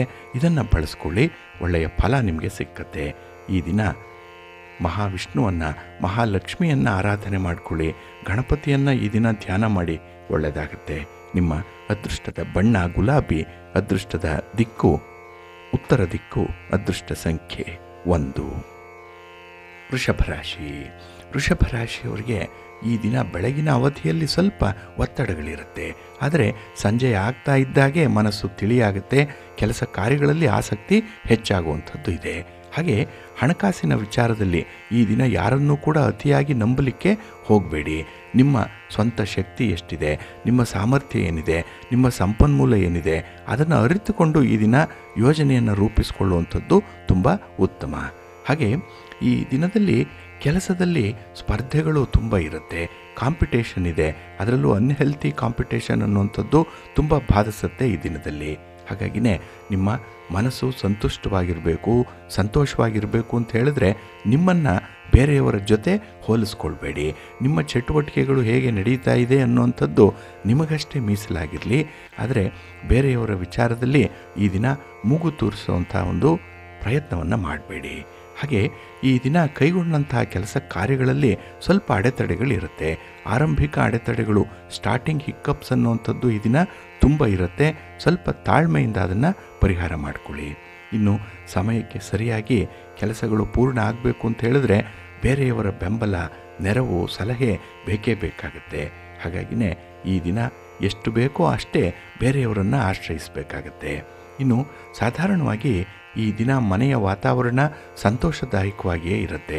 ಆದರೆ ಈ ಸಣ್ಣ ಪುಟ್ಟ ತಪ್ಪುಗಳನ್ನು ಮಾಡೋದರಿಂದ ಅದನ್ನು ನೀವೇ ಹೆಚ್ಚು ಮಾಡಿಕೊಳ್ಳುವಂಥದ್ದು ಇದು ಸ್ವಯಂಕೃತ ಅಪರಾಧ. ಸ್ವಯಂಕೃತವಾಗಿ ನಿಮಗೆ ನೀವೇ ಮಾಡಿಕೊಳ್ಳುವಂಥ ತಪ್ಪುಗಳು. ಆದಷ್ಟು ಇದನ್ನು ಅವಾಯ್ಡ್ ಮಾಡ್ಕೊಳ್ಳಿ, ಒಳ್ಳೆಯದಾಗತ್ತೆ. ಇನ್ನು ಈ ದಿನ ಶುಭ ಕಾರ್ಯಗಳಿಗೆ ಆಹ್ವಾನ ಬರುವಂಥದ್ದು ಕೂಡ ಇರುತ್ತೆ. ಇನ್ನು ವಿಶೇಷತೆ ಅಂತ ಹೇಳಿದರೆ ವಿದ್ಯಾರ್ಥಿಗಳು ಸ್ಪರ್ಧಾತ್ಮಕ ಪರೀಕ್ಷೆಯಲ್ಲಿ ಭಾಗವಹಿಸ್ತಾ ಇರುವಂಥವರು, ಪೂರ್ವ ಸಿದ್ಧತೆಯಲ್ಲಿರುವಂಥವ್ರಿಗೆ ಒಳ್ಳೆಯ ದಿನ. ನಿಮಗೆ ಶುಭ ಸುದ್ದಿಯೊಂದು ಸಿಕ್ಕುವಂಥ ಸಾಧ್ಯತೆಗಳು ಕೂಡ ಇದೆ. ಹಣಕಾಸಿನ ವ್ಯವಹಾರ ಕೂಡ ಈ ದಿನ ನಿಧಾನ ಆದರೂ ಕೂಡ ಮನಸ್ಸಿಗೆ ಸಮಾಧಾನವನ್ನು ತರುತ್ತೆ. ನಿಮ್ಮ ಮನೆ ದೇವರನ್ನು ಸ್ಮರಣೆ ಮಾಡ್ಕೊಳ್ಳಿ, ಶಿವ ಪಾರ್ವತಿಯರ ದರ್ಶನ ಮಾಡ್ಕೊಳ್ಳಿ, ಶಿವಸ್ತೋತ್ರವನ್ನು ಈ ದಿನ ಹೇಳ್ಕೊಳ್ಳಿ. ಸಂಜೆ ಶಿವಾಲಯಕ್ಕೆ ಹೋಗಿ ಬನ್ನಿ, ಒಳ್ಳೆಯದಾಗತ್ತೆ. ನಿಮ್ಮ ಅದೃಷ್ಟದ ಬಣ್ಣ ನೇರಳೆ, ಅದೃಷ್ಟದ ದಿಕ್ಕು ಉತ್ತರ ದಿಕ್ಕು, ಅದೃಷ್ಟ ಸಂಖ್ಯೆ 1. ಮಿಥುನ ರಾಶಿ. ಮಿಥುನ ರಾಶಿಯವರಿಗೆ ಈ ದಿನ ಶುಭ ಫಲಗಳು ಸಿಕ್ಕುವಂಥ ದಿನ. ಏಕೆಂದರೆ ಚಂದ್ರ ವಿಶೇಷವಾಗಿ ಈ ಬೆಳಗಿನ ಅವಧಿಯಲ್ಲಿ ನಿಮ್ಮ ರಾಶಿಯಲ್ಲಿರ್ತಾನೆ. ಹಾಗಾಗಿನೇ ಬೆಳಗಿನ ಪ್ರಯತ್ನಗಳು ನಿಮಗೆ ತುಂಬ ಲಾಭವನ್ನು ತರುತ್ತೆ. ಹಾಗೆ ಈ ದಿನ ನೀವು ಮಾಡಿರುವಂಥ ಕೆಲವು ತಪ್ಪುಗಳು, ಅದರ ಬಗ್ಗೆ ಒಂದು ತಿಳುವಳಿಕೆ, ಅದೇ ಒಂದು ಇನ್ಸೈಟ್, ಅದೇ ನಿಮ್ಮನ್ನು ಒಂದು ರೀತಿಯಲ್ಲಿ ಅಂತರವಲೋಕನ ಮಾಡಿಕೊಳ್ಳುವಂಥ ಒಂದು ಪ್ರಯತ್ನ, ಇದೆಲ್ಲ ಕೂಡ ಈ ದಿನ ನಿಮಗೆ ಹತ್ತಿರದಲ್ಲಿ ಪರ್ಫೆಕ್ಷನ್ಗೆ ನೀವು ನಿಲ್ಲುವಂಥ ಸಾಧ್ಯತೆಗಳು ಇರುತ್ತೆ. ಹಾಗಾಗಿ ನಿಮ್ಮ ಸ್ವಭಾವದಲ್ಲಿ ಕೆಲವೊಂದು ಬದಲಾವಣೆಗಳನ್ನು ಮಾಡಿಕೊಳ್ಳುವಂಥದ್ದು ಕೂಡ ಕಾಣಿಸ್ತಾ ಇದೆ. ಹಾಗೆ ಈ ದಿನ ನಿಮ್ಮ ಸುಖ, ನಿಮ್ಮ ಸೌಕರ್ಯ, ಇದಕ್ಕಾಗಿ ಕೆಲವೊಂದು ಮಾರ್ಪಾಟುಗಳನ್ನು ಮಾಡ್ಕೊಳ್ತೀರಿ, ಕೆಲವೊಂದು ವಿಶೇಷ ಸೌಕರ್ಯಗಳನ್ನು ಕಲ್ಪಿಸ್ಕೊಳ್ತೀರಿ. ಕೆಲವರು ನಿಮ್ಮನ್ನು ಸ್ವಾರ್ಥಿ ಅಂತ ಹೇಳ್ಬೋದು ಈ ದಿನ. ಏಕೆಂದರೆ ನಿಮಗೆ ಬೇಕಾದಂಥ ವಿದ್ಯಮಾನಗಳನ್ನೇ ಹೆಚ್ಚು ನೀವು ಆಶ್ರಯಿಸುವಂಥದ್ದು, ಅದನ್ನೇ ಜಾರಿಗೊಳಿಸುವಂಥ ಒಂದು ಪ್ರಯತ್ನದಲ್ಲಿ ಇರ್ತೀರಿ. ಆದರೆ ಈ ದಿನದಲ್ಲಿ ನಿಮ್ಮ ಒಂದು ಸೌಕರ್ಯ, ನಿಮ್ಮ ಸುಖ, ನಿಮ್ಮ ಆರೋಗ್ಯ, ಇದಕ್ಕೆ ಹೆಚ್ಚಿನ ಗಮನವನ್ನು ಕೊಡಲೇಬೇಕು ಅನ್ನುವಂಥದ್ದು ಇದೆ. ಹಾಗೆ ವಿವೇಕಿಯ ನಾಲಿಗೆ ಹೃದಯದಲ್ಲಿರುತ್ತೆ, ಅವಿವೇಕಿಯ ಹೃದಯ ನಾಲಿಗೆಯಲ್ಲಿರುತ್ತೆ ಅಂತ ಹೇಳ್ತಾರೆ. ಹಾಗಾಗಿ ಈ ದಿನ ಸಂಜೆಯ ವೇಳೆಗೆ ನಡೆಯುವಂಥ ವಾದ ವಿವಾದಗಳಲ್ಲಿ ನಿಮ್ಮ ಮಾತನ್ನು ಸ್ವಲ್ಪ ನಿಯಂತ್ರಣದಲ್ಲಿ ಇಟ್ಕೊಳ್ಳಿ. ನಿಮ್ಮ ಹೃದಯ ಹೇಳಿದಂತೆ ಕೇಳಿ. ಆದರೆ ನಾಲಿಗೆಯ ಚಪಲಕ್ಕಾಗಿ ಆಡುವಂಥ ಮಾತುಗಳಿಂದ ಅನರ್ಥಗಳು ಉಂಟಾಗ್ಬಿಡುತ್ತೆ. ಸ್ವಲ್ಪ ಎಚ್ಚರಿಕೆಯಿಂದ ಇರಿ. ಇನ್ನು ದೊಡ್ಡ ಮೊತ್ತದ ಆರ್ಥಿಕ ವ್ಯವಹಾರದಿಂದ ಈ ದಿನ ಸ್ವಲ್ಪ ದೂರ ಇರುವಂಥದ್ದು ಉತ್ತಮ. ಹಾಗೆ ವ್ಯಾಪಾರದಲ್ಲಿ ಇದ್ದಂತಹ ಅಡೆತಡೆಗಳು, ಹಾಗೆ ನಿಮ್ಮ ಜವಾಬ್ದಾರಿಗಳು, ಇವೆಲ್ಲವೂ ಕೂಡ ನಿಮ್ಮ ಕುಟುಂಬದ ಹಿರಿಯರ ಸಲಹೆಯಂತೆ ನಡೆಯುವಂಥದ್ದಿದೆ. ಹಾಗಾಗಿನೇ ಈ ದಿನ ನಿಮಗೆ ಗೌರವ ಪ್ರಾಪ್ತಿಯ ಜೊತೆಗೆ ಲಾಭಾಂಶ ಕೂಡ ಹೆಚ್ಚಾಗಿರುತ್ತೆ. ಆದರೆ ಈ ದಿನ ಸ್ನೇಹಿತರ ವಲಯದಲ್ಲಿ ಎಲ್ಲೋ ಒಂದು ಕಡೆ ಗೊಂದಲ ಇದೆ, ಎಲ್ಲೋ ಒಂದು ಕಡೆ ಭಾವಾವೇಶ ಉಂಟಾಗುವಂಥದ್ದು, ಹಾಗೆ ಈ ಭಿನ್ನಾಭಿಪ್ರಾಯಗಳು ಬರುವಂಥದ್ದು ಕೂಡ ಇರುತ್ತೆ. ಸ್ವಲ್ಪ ಜಾಗ್ರತೆ. ಹಣದ ವ್ಯವಹಾರ ಮಾಡುವಾಗ ಈ ದಿನ ತೀರಾ ಹತ್ತಿರದ ಸಂಬಂಧಿಕರ ಜೊತೆಯಲ್ಲಿ ವ್ಯವಹಾರಗಳನ್ನು ಮಾಡಬೇಡಿ, ಒಳ್ಳೆಯದಾಗಲ್ಲ. ನಿಮ್ಮ ಇಷ್ಟ ದೇವರನ್ನು ಆರಾಧನೆ ಮಾಡ್ತಾ ಇರಿ, ವಿಷ್ಣು ಸ್ತೋತ್ರವನ್ನು ಹೇಳ್ಕೊಳ್ಳಿ, ವಿಷ್ಣು ಸಹಸ್ರನಾಮ ಹೇಳ್ಕೊಳ್ಳಿ, ಒಳ್ಳೆಯದಾಗುತ್ತೆ. ನಿಮ್ಮ ಅದೃಷ್ಟದ ಬಣ್ಣ ಬಿಳುಪು, ಅದೃಷ್ಟದ ದಿಕ್ಕು ಉತ್ತರ ದಿಕ್ಕು, ಅದೃಷ್ಟ ಸಂಖ್ಯೆ 1. ಕರ್ಕಾಟಕ ರಾಶಿ. ಕರ್ಕಾಟಕ ರಾಶಿಯವರಿಗೆ ಈ ದಿನ ನಿರೀಕ್ಷಿತ ಪ್ರಗತಿಯನ್ನು ಸಾಧಿಸಲಿಕ್ಕೆ ಸ್ವಲ್ಪ ಕಷ್ಟವಾಗುತ್ತೆ. ಏಕೆಂದರೆ ನಿಮ್ಮಲ್ಲಿ ಆತ್ಮವಿಶ್ವಾಸದ ಕೊರತೆ ಇರುತ್ತೆ. ಹಾಗೆ ಸಮಯಕ್ಕೆ ಸರಿಯಾಗಿ ಕೆಲವರು ನಿಮಗೆ ಕೈ ಕೊಡ್ತಾರೆ. ಹಾಗಾಗಿ ಬರಬೇಕಾಗಿರುವಂಥ ಹಣ ಆಗಲಿ, ನಿರೀಕ್ಷೆ ಮಾಡ್ತಾ ಇರುವಂಥ ಸಹಾಯ ಆಗಲಿ ನಿಮಗೆ ಸಂದರ್ಭೋಚಿತವಾಗಿ ಸಿಕ್ಕಲ್ಲ. ನೋಡಿ, ವೈದ್ಯರ ಸುತ್ತ ರೋಗಿಗಳೇ ತುಂಬಿರ್ತಾರೆ, ಹಾಗೆ ಒಳ್ಳೆಯವರ ಸುತ್ತ ಕೆಟ್ಟವರೇ ಇರ್ತಾರೆ. ಇದು ಹಿರಿಯರ ಅನುಭವದ ಮಾತು. ಹಾಗಾಗಿನೇ ಈ ದಿನ ನಿಮ್ಮ ಸುತ್ತನೂ ದುಷ್ಟ ಶತ್ರುಗಳಿರಲಿ, ಹಿತಶತ್ರುಗಳಿರಲಿ, ನಿಮ್ಮ ಜೊತೆ ಇರ್ತಾರೆ. ಹಾಗಾಗಿನೇ ಅವರನ್ನು ತುಂಬ ವ್ಯವಸ್ಥಿತವಾಗಿ ಸಂಭಾಳಿಸಬೇಕಾಗತ್ತೆ. ನಿಮ್ಮ ಮಾತು ಮಧುರವಾಗಿರಬೇಕು, ನಿಮ್ಮ ನಡತೆ ಯಾರಿಗೂ ಕೂಡ ನೋವನ್ನು ತರಬಾರ್ದು. ಆ ರೀತಿಯಲ್ಲಿ ಸೂಕ್ಷ್ಮವಾಗಿದ್ದಾಗ ಈ ದಿನ ಅಂಥವರನ್ನು ದೂರ ಇಡಲಿಕ್ಕೆ ಸಾಧ್ಯವಾಗುತ್ತೆ. ಅಂಥ ಪ್ರಯತ್ನ ಕೂಡ ಆಗುತ್ತೆ. ಆದರೆ ಪ್ರಯತ್ನದಲ್ಲಿ ಅಲ್ಲಲ್ಲಿ ಸೋಲಾಗುವಂಥದ್ದು ಇದೆ. ಆ ಸೋಲು ಬಂದಾಗ ಅದನ್ನು ಒಪ್ಪಿಕೊಳ್ಬೇಕು. ಇನ್ನು ಈ ದಿನ ನಿಮ್ಮ ಆರೋಗ್ಯವನ್ನು ಸ್ವಲ್ಪ ನೋಡಿಕೊಳ್ಬೇಕಾಗತ್ತೆ. ಆರೋಗ್ಯದ ಬಗ್ಗೆನೇ ತಪ್ಪು ತಿಳುವಳಿಕೆ ಇರುವಂಥ ಸಾಧ್ಯತೆ ಇದೆ. ಹಾಗಾಗಿ ನಿಮ್ಮ ಸ್ನೇಹಿತರಾಗಲಿ, ನಿಮ್ಮ ಸಂಗಾತಿಯಾಗಲಿ ಹೇಳಿರುವಂಥ ಕೆಲವು ಉಪಚಾರದ ಮಾತುಗಳು ಕೂಡ ನಿಮಗೆ ಈ ದಿನ ಇಷ್ಟ ಆಗಲ್ಲ. ಇನ್ನು ಈ ದಿನದಲ್ಲಿ ನಿಮ್ಮ ಖರ್ಚು ವೆಚ್ಚಗಳ ಬಗ್ಗೆ ಸ್ವಲ್ಪ ಜಾಗ್ರತೆ ಬೇಕೇ ಬೇಕಾಗುತ್ತೆ. ಭವಿಷ್ಯಕ್ಕಾಗಿ ಉಳಿತಾಯ ಮಾಡುವಂಥ ಅಗತ್ಯತೆ ತುಂಬ ಇದೆ. ಎಷ್ಟೋ ಸಲ ಮನೆಯವರು ಹೇಳಿದ್ದಾರೆ, ಆದರೂ ಕೂಡ ಕೇಳಿಸ್ಕೊಂಡಿಲ್ಲ. ಆದರೆ ಈ ದಿನ ಉಳಿತಾಯದ ಬಗ್ಗೆ ನಿಮಗೆ ನೀವೇ ಒಂದು ನಿರ್ಬಂಧವನ್ನು ಹಾಕ್ಕೊಳ್ತೀರಿ, ನೀವೇ ಒಂದು ತೀರ್ಮಾನವನ್ನು ಮಾಡಿಕೊಳ್ಳುವಂಥದ್ದು ಕೂಡ ಇದೆ. ಹಾಗೆ ಯಾವುದೇ ಒಂದು ಸ್ಥಿತಿಯಲ್ಲಿರಲಿ, ಯಾವುದೇ ಕೆಲಸ ಕಾರ್ಯಗಳನ್ನು ಮಾಡಿ ಅದು ಭವಿಷ್ಯದ ದೃಷ್ಟಿಯಿಂದಲೇ ಮಾಡಬೇಕಾಗತ್ತೆ. ಅದಕ್ಕಾಗಿಯೇ ಒಂದು ವಿಷನ್ ಇರಬೇಕು. ನಾಳೆ ಹೇಗಿರಬೇಕು ಅನ್ನುವಂಥ ಒಂದು ಕಲ್ಪನೆ ಈ ದಿನ ಮಾಡಿಕೊಳ್ಳಿ. ಏಕೆಂದರೆ ನಿಮ್ಮ ಕಲ್ಪನೆಗೆ, ನಿಮ್ಮ ಊಹೆಗೆ ಬಹಳ ಪರ್ಫೆಕ್ಟ್ ಆಗಿರುವಂಥ ದಿನ ಇದು. ಮೆಟೀರಿಯಲೈಸ್ ಆಗುತ್ತೆ. ಇದರಿಂದ ನಿಮಗೆ ಹೆಚ್ಚಿನ ಲಾಭಗಳು ಕೂಡ ಉಂಟಾಗುತ್ತೆ. ಹಾಗೆ ಗಣಪತಿಯ ದರ್ಶನ ಮಾಡಿ, ಗಣಪತಿಯ ಸ್ತೋತ್ರವನ್ನು ಹೇಳ್ಕೊಳ್ಳಿ. ಸಾಧ್ಯ ಆದರೆ 21 ಗರಿಕೆಗಳನ್ನು ಸ್ವಾಮಿಗೆ ಸಮರ್ಪಣೆ ಮಾಡಿಬಿಡಿ. ನಿಮ್ಮ ಕೆಲಸಗಳು ನಿರ್ವಿಘ್ನವಾಗಿ ನೆರವೇರುತ್ತೆ, ಒಳ್ಳೆಯದಾಗುತ್ತೆ. ನಿಮ್ಮ ಅದೃಷ್ಟದ ಬಣ್ಣ ಗುಲಾಬಿ, ಅದೃಷ್ಟದ ದಿಕ್ಕು ಈಶಾನ್ಯ ದಿಕ್ಕು, ಅದೃಷ್ಟ ಸಂಖ್ಯೆ 2. ಸಿಂಹರಾಶಿ. ಸಿಂಹರಾಶಿಯವರಿಗೆ ಈ ದಿನ ತುಂಬ ಸಂತೋಷದ ದಿನ. ಅದರಲ್ಲೂ ಈ ದಿನ ಶ್ರೀಮಂತಿಕೆಯ ಗುಟ್ಟು ಹೆಚ್ಚು ಗಳಿಸು ಅನ್ನುವಂಥದ್ದಲ್ಲ, ಗಳಿಸಿದ್ದನ್ನು ಉಳಿಸು ಅನ್ನುವಂಥ ಅರ್ಥ. ಶ್ರೀಮಂತರು ಮಾಡುವಂಥದ್ದು ಅದನ್ನೇ. ಹಾಗಾಗಿನೇ ಬಹಳ ವ್ಯವಸ್ಥಿತವಾಗಿ ಖರ್ಚು ವೆಚ್ಚಗಳನ್ನು ಮಾಡುವಂಥ ಒಂದು ದಿನ ಇದು. ಏಕೆಂದರೆ ನಿಮ್ಮ ದುಡಿಮೆಯಲ್ಲಿ, ನಿಮ್ಮ ಖರ್ಚಿನಲ್ಲಿ, ನಿಮ್ಮ ಉಳಿತಾಯದಲ್ಲಿ ಈ ದಿನ ಬಹಳ ವಿಶೇಷವಾದಂಥ ಒಂದು ಆಸಕ್ತಿ ಇದೆ ನಿಮಗೆ. ಹಾಗೆ ವ್ಯಾಪಾರದಲ್ಲಿ ನಿರೀಕ್ಷಿತ ಪ್ರಗತಿಯನ್ನು ಸಾಧಿಸಲಿಕ್ಕೂ ಕೂಡ ಸಾಧ್ಯ ಇದೆ. ಹೊಸ ವಿಚಾರಗಳನ್ನು ಈ ದಿನ ನೀವು ತಿಳ್ಕೊಳ್ತೀರಿ, ತಿಳ್ಕೊಂಡಿರುವಂಥದ್ದನ್ನು ಅಳವಡಿಸ್ಕೊಳ್ತೀರಿ. ಇದು ಬಹಳ ಮುಖ್ಯ. ಏಕೆಂದರೆ ಬರೀ ಥಿಯರಿ ಗೊತ್ತಿದ್ದರೆ ಸಾಲದು, ಪ್ರಾಕ್ಟಿಕಲ್ಲಾಗಿಯೂ ಗೊತ್ತಿರಬೇಕು ಅನ್ನುವಂಥ ವಿಚಾರ ನಿಮ್ಮ ಮನಸ್ಸಿನಲ್ಲಿರುತ್ತೆ. ಇದರಿಂದ ನಿಮ್ಮ ಶ್ರಮಕ್ಕೆ ತಕ್ಕ ಪ್ರತಿಫಲವನ್ನು ಪಡ್ಕೊಳ್ಳುವಂಥದ್ದು ಇದೆ. ಇನ್ನು ಈ ದಿನ ನಿಮ್ಮ ಆದಾಯ ಹೆಚ್ಚಾಗುತ್ತೆ. ಜೊತೆಗೆ ಪಾರ್ಟ್ನರ್ಶಿಪ್ಪಲ್ಲಿ ಮಾಡುವಂಥ ವ್ಯವಹಾರಗಳು ಕೂಡ ನಿಮಗೆ ಒಳ್ಳೆಯ ಲಾಭವನ್ನೇ ತರುತ್ತೆ. ಒಟ್ಟಾರೆ ಒಳ್ಳೆಯ ಅಭಿಪ್ರಾಯವನ್ನು ಈ ದಿನ ನೀವು ಹೊಂದುವಂಥದ್ದು ಸದಭಿಪ್ರಾಯ ಇದು. ಹಾಗೆ ನಿಮ್ಮ ಬಗ್ಗೆನೂ ಕೂಡ ನಿಮ್ಮ ಬಂಧು ಬಾಂಧವರಲ್ಲಿ ಒಳ್ಳೆಯ ಅಭಿಪ್ರಾಯವೇ ಮೂಡುವಂಥದ್ದು ಇದೆ. ಹಾಗಾಗಿ ನಿಮ್ಮ ಉತ್ಸಾಹ ಮತ್ತಷ್ಟು ಹೆಚ್ಚಾಗುತ್ತೆ. ಕ್ಲಿಷ್ಟ ಕಾರ್ಯಗಳಲ್ಲಿ ನೀವು ತೊಡಗಿಸ್ಕೊಳ್ತೀರಿ. ಕಷ್ಟ ಅಂತ ಹೇಳಿ ಬೇರೆಯವರು ಬಿಟ್ಟಂತಹ ಕೆಲಸಗಳನ್ನು ಈ ದಿನ ನೀವು ಮಾಡಲಿಕ್ಕೆ ಮುಂದಾಗುವಂಥದ್ದು. ಇದು ನಿಮ್ಮ ಧೈರ್ಯವನ್ನು ಹೇಳುತ್ತೆ, ನಿಮ್ಮ ಆತ್ಮವಿಶ್ವಾಸವನ್ನು ಪ್ರಕಟ ಮಾಡುತ್ತೆ ಈ ಸಂದರ್ಭ. ಹಾಗೆ ಪ್ರೀತಿ ಪ್ರೇಮದ ವಿಚಾರದಲ್ಲೂ ಕೂಡ ಈ ದಿನ ನಿಮಗೆ ಸಂತೋಷ ಇದೆ. ನಿಮ್ಮ ಮಾತನ್ನು ನಿಮ್ಮ ಮನೆಯವರು ಕೇಳ್ತಾರೆ. ಹಾಗಾಗಿನೇ ಮಾತಿಗೆ ಒಂದು ತೂಕ ಇದೆ, ಒಂದು ಮೌಲ್ಯ ಕೂಡ ಇದೆ. ಹಾಗೆ ಈ ದಿನ ಕೆಲವು ನೆಂಟರು ನಿಮಗೆ ಅಲ್ಪ ಸ್ವಲ್ಪ ತೊಂದರೆಯನ್ನು ಉಂಟು ಮಾಡ್ಬೋದು. ಏನೋ ಒಂದು ಗಾಳಿ ಸುದ್ದಿಯನ್ನು ಹಬ್ಬಿಸುವಂಥದ್ದು. ಹಾಗೆ ಈ ನಾಗಾಲೋಟದಲ್ಲಿ ಓಡ್ತಾ ಇರುವಂಥ ನಿಮಗೆ ಒಂದು ಸ್ಪೀಡ್ ಬ್ರೇಕರ್ ಥರ ಅವರು ಮುಳುವಾಗಬಹುದು. ಆದರೆ ಅವರನ್ನು ಪಕ್ಕಕ್ಕಿಡಿ.